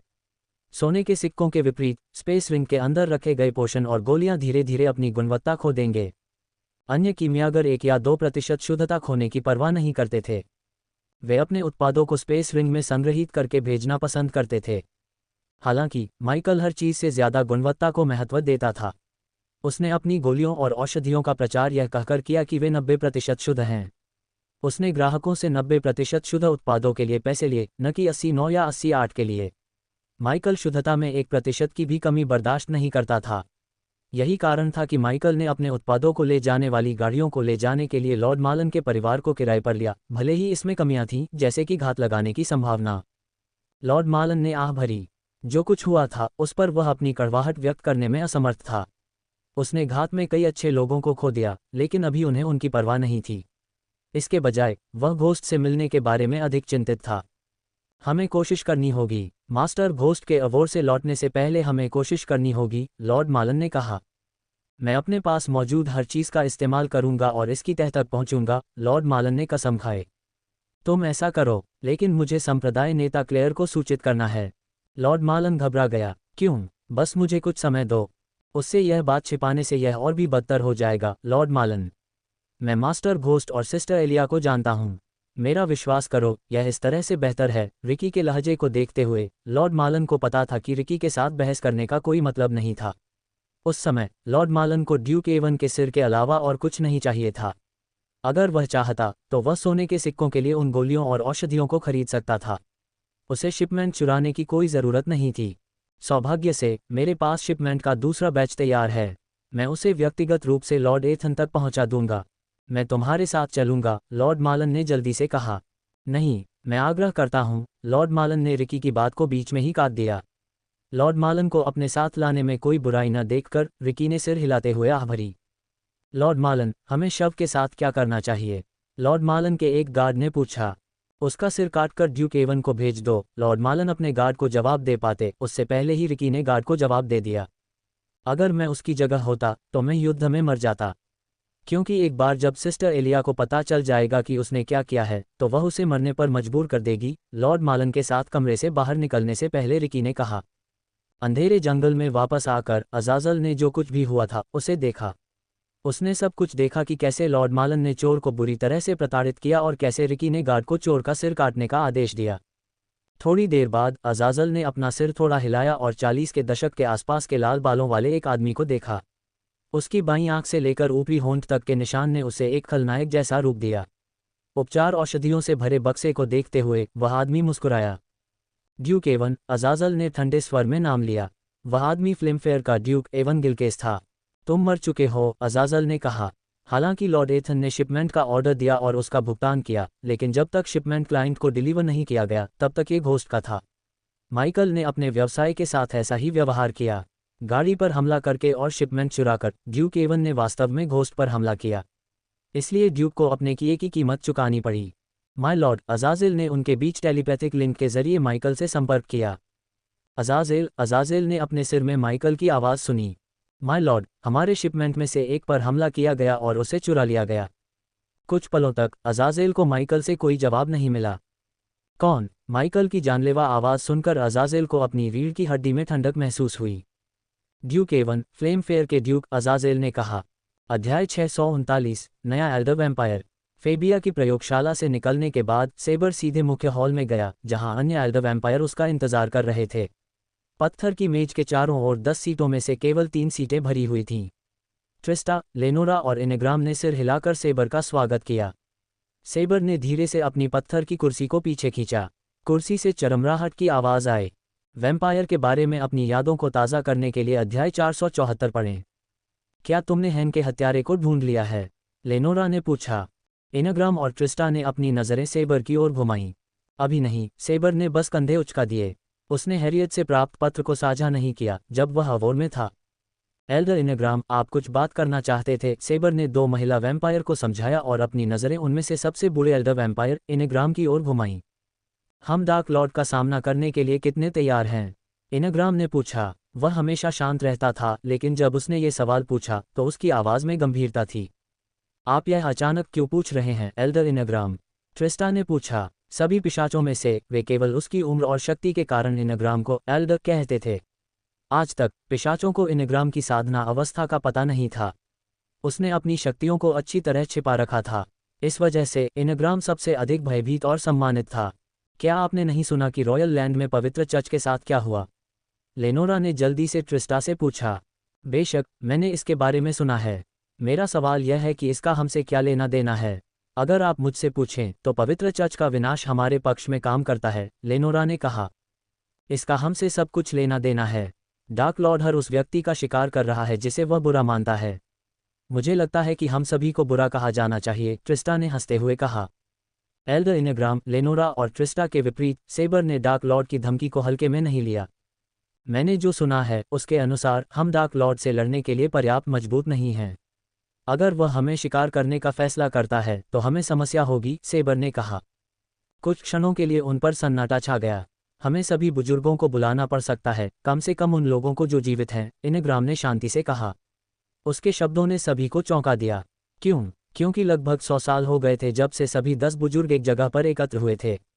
एल्डर इनेग्राम, क्या आप ब्लड प्रिंस को जगाने के बारे में सोच रहे हैं? शब्दों ने ट्रिस्टा और लेनोरा की रीढ़ में सिहरन पैदा कर दी। ब्लड प्रिंस प्राचीन पिशाचों में से एक था। वे वैम्पायर लॉर्ड की पहली रचनाएं थीं। हालांकि उनके हिंसक स्वभाव और लंबे जीवन काल के कारण ब्लड प्रिंस हजारों साल पहले नींद की अवस्था में चले गए थे। कोई नहीं जानता था कि इस दुनिया में कितने ब्लड प्रिंस थे। उनके रिकॉर्ड समय के साथ खो गए। अभी के लिए एल्डर्स के पास एक ब्लड प्रिंस तक पहुंच थी। केवल एक विशेष अनुष्ठान के माध्यम से वे ब्लड प्रिंस को जगा सकते थे। लेकिन ब्लड प्रिंस को जगाने में कई कमियां थीं। उनमें से एक ये थी कि जब तक ब्लड प्रिंस नींद की अवस्था में नहीं पहुंच जाता तब तक एल्डर्स को ब्लड प्रिंस की बात सुननी पड़ती। सीधे शब्दों में कहें तो वे अमर कबीले पर कब्जा कर लेंगे। इनेग्राम ने सिर हिलाया, लेकिन ट्रिस्टा के शब्द तब बीच में ही रुक गए जब इनेग्राम ने अपना हाथ उठाया। मैंने डार्क लॉर्ड को पवित्र रक्षकों का वध करते देखा। यह कोई युद्ध नहीं था जैसा कि नश्वर दावा करते हैं। यह एक तरफा नरसंहार था। उसने कुछ ही समय में कई सोल रिफाइनर को मार डाला। मेरी नज़र में वह अपनी असली शक्ति का एक अंश भी इस्तेमाल नहीं कर रहा था। शब्दों ने ट्रिस्टा और लेनोरा को चौंका दिया। रात में वे सभी फ्यूजन स्टेज लेवल 8 तक पहुंच सकते थे। वह उनकी मूल साधना शक्ति थी। मंत्र हमलों, पुनर्जनन और अमानवीय गति से प्रतिरक्षा के साथ पिशाच प्रकृति की एक भयानक शक्ति में बदल गए। एक सामान्य फ्यूजन स्टेज साधक एल्डर वैम्पायर को हराने में सक्षम नहीं होगा। जब तक किसी के पास प्राइमोडियल फ्लेम न हो, एल्डर वैम्पायर को हराना लगभग असंभव था। हम उसका सामना करने के लिए तैयार नहीं हैं। ये सच है। इनेग्राम की नज़र बाकी तीनों पर पड़ी। ब्लड प्रिंस को जगाना ही शायद खतरे को खत्म करने का हमारा एकमात्र तरीका हो सकता है, इससे पहले कि यह हम सभी को खत्म कर दे, इनेग्राम ने कहा। उसकी आवाज़ सामान्य से ज़्यादा गंभीर लग रही थी। एल्डर इनेग्राम, हमें कुछ करने से पहले इस पर सोचना होगा। ब्लड प्रिंस को जगाना इतना आसान नहीं है। वह कबीले पर कब्जा कर लेगा। वे हमें आदेश देंगे। और हमारी वर्तमान स्थिति के बारे में सोचो। पूरी दुनिया जानती है कि हम मौजूद हैं। क्या होगा अगर रक्त राजकुमार यह फैसला करता है कि हम कबीले का नेतृत्व करने में सक्षम नहीं हैं और नए बुजुर्गों को चुनते हैं? लेनोरा घबरा गई। उसकी बातों में कुछ दम था। सेबर को यह पता था। सच कहूं तो वह भी ब्लड प्रिंस को जगाने के पक्ष में पूरी तरह से नहीं था। जहां तक उसका सवाल था, ब्लड प्रिंस को जगाने से फायदे से ज्यादा नुकसान थे। हालांकि अगर एल्डर इनेग्राम ब्लड प्रिंस को जगाने का फैसला करता है तो उनके पास उसका अनुसरण करने के अलावा कोई विकल्प नहीं होगा। ब्लड प्रिंस के बारे में भूल जाए। अगर वे उससे असहमत होते तो सेबर जानता था कि इनेग्राम उन सभी को मार देगा और उनकी जगह नए एल्डर्स को ला देगा। ट्रिस्टा और लेनोरा के विपरीत, सेबर ने लगभग 100 साल पहले ओज़ो महाद्वीप में इनेग्राम को निर्दयतापूर्वक पिशाचों के एक समूह का वध करते देखा था। वे सभी एल्डर वैम्पायर थे जिन्हें इनेग्राम ने खुद बनाया था। हालांकि उनके पास एल्डर्स की उपाधि थी, लेकिन वे सभी राउंड टेबल पर मौजूद एल्डर्स से कमतर थे। उन एल्डर वैम्पायर को उस समय ओज़ो के सभी राजाओं और रानियों को खत्म करने का काम सौंपा गया था। दुर्भाग्य से वे असफल हो गए। इस प्रक्रिया में लगभग सभी वैम्पायर बेनकाब हो गए। नतीजतन इनेग्राम ने बिना किसी दया के हर एक एल्डर वैम्पायर का वध कर दिया। अपने शांत स्वभाव के बावजूद सेबर जानता था कि इनेग्राम वास्तव में कितना क्रूर था। पूरा अमर कबीला सेबर को सबसे भयानक मानता था, लेकिन सेबर खुद इनेग्राम से डरता था। भले ही ट्रिस्टा, लेनोरा और वह एक साथ मिल जाएं, लेकिन इनेग्राम के खिलाफ उनके पास कोई मौका नहीं होगा। इसलिए सेबर इनेग्राम की इच्छा के विरुद्ध नहीं जाना चाहता था। मैं आप तीनों की तुलना में अधिक समय तक जीवित रहा। जब मैं किसी खतरे को देखता हूं तो मुझे पता चल जाता है। डार्क लॉर्ड एक खतरा है। मुझे मेरे शब्द दोहराने के लिए मजबूर मत करो। इनेग्राम ने अपनी भौहें सिकोड़ लीं। कमरा इतना ठंडा हो गया कि वे सभी अपनी नाक से सांस निकलते हुए देख सकते थे। उसकी आंखों में तीव्र हत्या की लालसा चमक रही थी। हम आपकी इच्छा के अनुसार करेंगे, एल्डर इनेग्राम, सेबर ने स्थिति के और बिगड़ने से पहले जल्दी से कहा। लेकिन हमारे पास एक छोटी सी समस्या है। हमारे पास केवल 9 एल्डर हैं, ट्रिस्टा ने कहा। नहीं, हमारे पास 10 हैं, सेबर ने कहा। लेकिन इनेग्राम को छोड़कर अन्य पिशाचों को 10वें पिशाच के बारे में कोई सुराग नहीं था। सेबर ने बस ताली बजाई क्योंकि टेबल के बीच में खुली जगह धीरे धीरे खुली और एक आकृति जमीन से उभरी। बड़ों को देखते ही आकृति एक घुटने पर गिर गई और अपना लबादा उतार दिया। मैंने उसे घुमाया और अगर हम सब सहमत होते हैं तो वह टेबल पर एक बुजुर्ग हो सकता है, सेबर ने कहा। ट्रिस्टा और लेनोरा ने कुछ सेकंड के लिए लाल बालों वाले इंसान को देखा। मुझे ऐसा क्यों लग रहा है कि मैंने उसे पहले कहीं देखा है? ट्रिस्टा ने अपनी ठुड्डी रगड़ी। 1 मिनट रुको, लेनोरा ने उसके चेहरे पर निशान पहचान लिया। फिर उसे एहसास हुआ। तुम फ्लेमफेयर के ड्यूक हो, लेनोरा ने कहा। वह हैरान थी और यह उसके लहजे में साफ झलक रहा था। जैसे ही ट्रिस्टा ने लेनोरा को सुना, उसकी आंखें चौड़ी हो गईं। उसे आश्चर्य हुआ कि सेबर ने ड्यूक को अंधेरे की ओर खींचने में कब कामयाबी हासिल की। ड्यूक एवन गिलकेस, अपना सिर ऊपर उठाओ, सेबर ने आदेश दिया। जब ड्यूक एवन ने अपने सामने मौजूद बड़े पिशाचों को देखने के लिए अपना सिर ऊपर उठाया। हालांकि एवन शांत दिख रहा था, लेकिन उसका दिल धड़क रहा था। कुछ महीने पहले एवन को यह भी नहीं पता था कि पिशाच होते हैं। लेकिन फेबिया विरिडियस की बदौलत, जिसे एवन ब्लैक के नाम से जानता था, वह सेबर से मिल पाया। उसे आश्चर्य हुआ जब सेबर ने उसे उनमें से एक बनने का मौका दिया। एक आम आदमी घबरा जाता या सीधे तौर पर इस प्रस्ताव को अस्वीकार कर देता, लेकिन एवन ऐसा आदमी नहीं था। वह किसी भी चीज़ से ज्यादा सत्ता की लालसा रखता था। यही कारण था कि एवन ने फेबिया को पहले स्थान पर खेती करने वालों पर प्रयोग करने के लिए गुप्त कालकोठरी खोलने की अनुमति दी। सेबर के साथ एवन एक ही समय में एक नहीं बल्कि 2 डचियों के खिलाफ युद्ध करने चला गया। इतना ही नहीं, बल्कि उसने अपने आदमियों को घोस्ट की औषधि और गोली की खेप चुराने का भी आदेश दिया। यहाँ तक कि एलोन के राजा और रानियां भी घोस्ट के खिलाफ जाने की हिम्मत नहीं कर सकते थे, लेकिन एवन के लिए घोस्ट सिर्फ एक नश्वर था जिसे वह एक झटके में मार सकता था। आखिरकार सेबर ने उसे एक महान पिशाच की सभी शक्तियां प्रदान की थीं। उसने जो देखा था उसके अनुसार कोई भी नश्वर, चाहे वे विलक्षण हो या प्रकृति के शैतान, पिशाच के सामने कोई मौका नहीं दे सकते थे।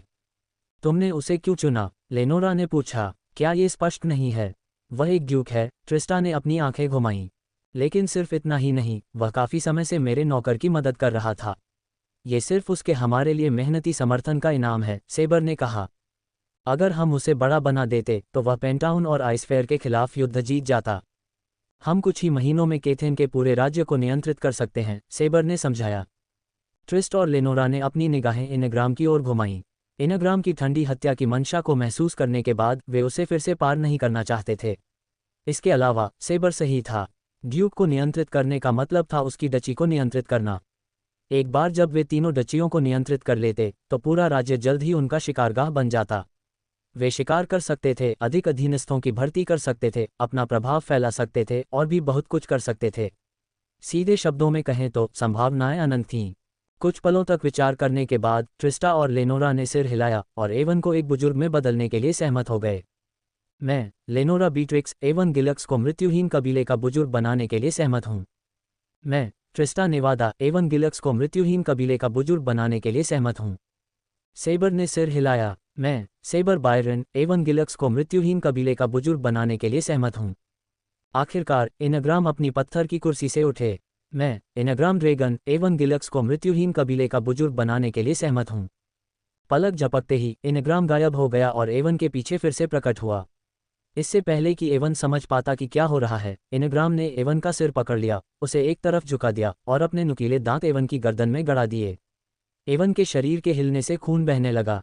एक एक करके बाकी लोगों ने एवन की गर्दन में अपने नुकीले दांत गड़ा दिए। जब उनका काम पूरा हो गया तो एवन जमीन पर गिर पड़ा। उसके शरीर में कई बदलाव हुए। आखिरकार लगभग 2 घंटे बाद एवन अपनी हवेली में एक बड़े पिशाच के रूप में जाग उठा। अध्याय 640 डचियों के बीच युद्ध। नूह के यास्मीन के साथ पॉकेट आयाम के लिए रवाना होने के बाद विंस्टन परिवार के 500 सैनिकों ने निर्धारित युद्ध क्षेत्र की ओर अपना मार्च शुरू किया। चून की खेती करने वालों के बीच बड़े पैमाने पर लड़ाई से आसपास का वातावरण नष्ट हो जाता, इसलिए गार्जियन गिल्ड ने एक विशिष्ट युद्ध क्षेत्र निर्धारित किया और आसपास के गांवों की सुरक्षा के लिए विभिन्न प्रकार की संरचनाओं से मैदान को घेर लिया। चून की युद्ध में शामिल कोई भी पक्ष शांति वार्ता के लिए सहमत नहीं था, इसलिए गार्जियन गिल्ड के पास युद्ध की देखरेख करने के अलावा कोई विकल्प नहीं था। बेशक अगर गार्जियन गिल्ड कोशिश करता तो युद्ध को रोक सकता था। हालांकि उनकी प्राथमिकता अपनी क्षतिग्रस्त प्रतिष्ठा को बहाल करना था। जब से रॉयल न्यूज़ ने एक लेख लिखा कि कैसे गार्जियन गिल्ड को पिशाचों के बारे में पता था और उन्होंने इसे जनता से छिपाया, तब से गिल्ड ने अपनी प्रतिष्ठा खो दी थी।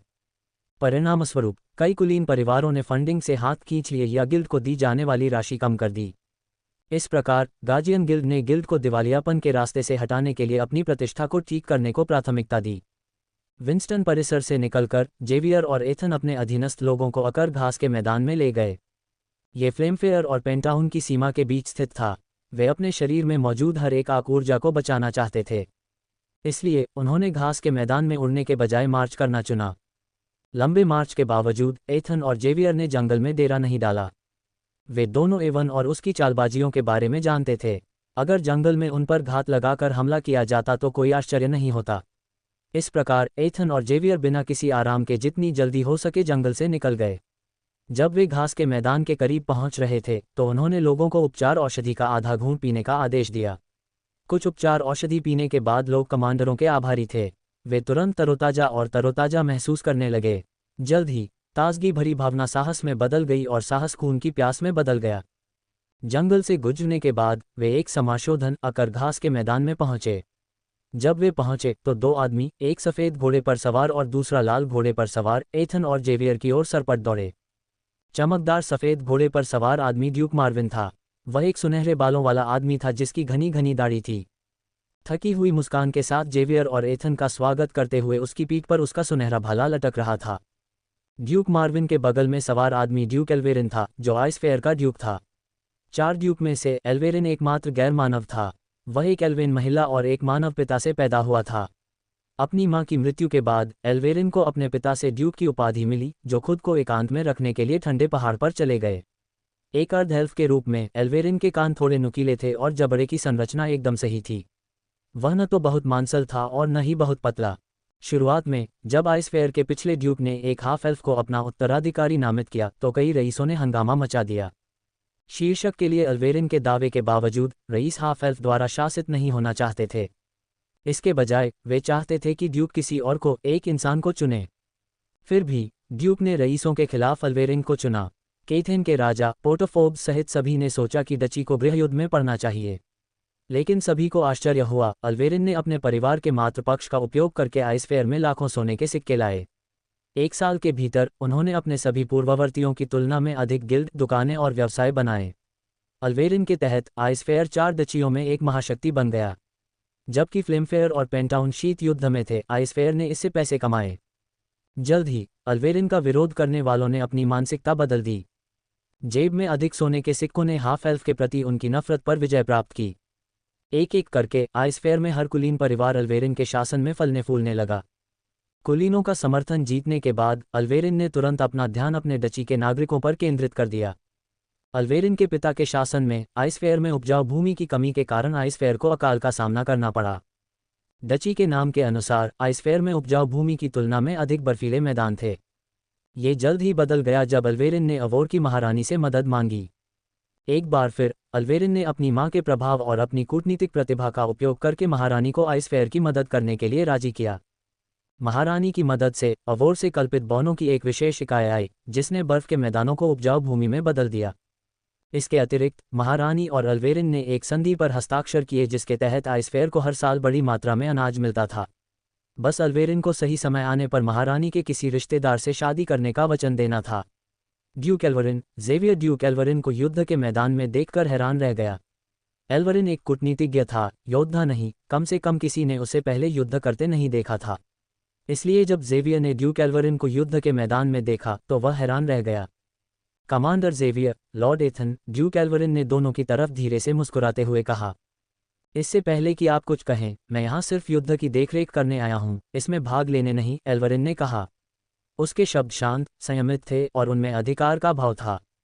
मैं अपने वादे के अनुसार अपनी निजी सेना से आपके लिए 500 तीरंदाज लेकर आया हूँ। कमांडर ज़ेवियर ने अपना सिर एक तरफ घुमाया और 500 तीरंदाजों को चांदी के चमड़े के कवच में देखा। वे ड्यूक मार्विन के लोहे के हथियारबंद सैनिकों के पीछे मोर्चे पर खड़े थे। ड्यूक मार्विन के लोग 2 प्लाटून में विभाजित थे। एक प्लाटून में लाल लाल कवच पहने योद्धा शामिल थे। वे दांतों तक सशस्त्र थे और प्रत्येक के पास एक लंबा सुनहरा भाला था। दूसरी प्लाटून तीरंदाजों और लोहे के कवच वाले सैनिकों के बीच खड़ी थी। कवच के बजाय वे अपने वस्त्रों में थे। इन प्लाटूनों में ऐसे साधक थे जो लंबी दूरी के और सहायक मंत्र जैसे रक्षा, अवरोधों और उपचार मंत्रों में विशेषज्ञ थे। कुल मिलाकर आइस फेयर और पेंटाउन के सैनिकों ने 1600,000 की सेना बनाई। धमाका। जब वे बोल रहे थे तो घास के मैदान में एक सींग की आवाज़ गूंजी। वे सभी अपनी निगाहें सींग की दिशा में घुमाते थे। क्षितिज पर एक बड़ी सेना धीरे धीरे उनकी ओर बढ़ रही थी। सेना ड्यूक एवन के सैनिक आखिरकार अकर घास के मैदान में पहुंच गए।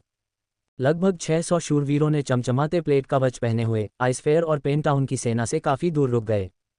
वे अपने दुश्मनों को देखने के लिए काफ़ी करीब थे, लेकिन तीरों से बचने के लिए काफ़ी दूर थे। ड्यूक एल्वेरिन के तीरंदाजों ने जल्दी से तीरों को घुमाया और नई आई सेना पर निशाना साधा। एलिसिया ने आगे के क्षेत्र का पता लगाने के बाद आसमान से उतरते हुए कहा, कमांडर ज़ेवियर। वह अपने युद्ध सूट में थी, दांतों तक सशस्त्र। उसके सिर को छोड़कर उसके शरीर के हर हिस्से में धातु का कवच था। उसकी कमर पर तलवार लटक रही थी, जबकि उसके हाथ में उसके साथियों की तरह एक सुनहरा भाला था। हालांकि ज़ेवियर एलिसिया के दादा थे, युद्ध के मैदान में वे उसके कमांडर थे।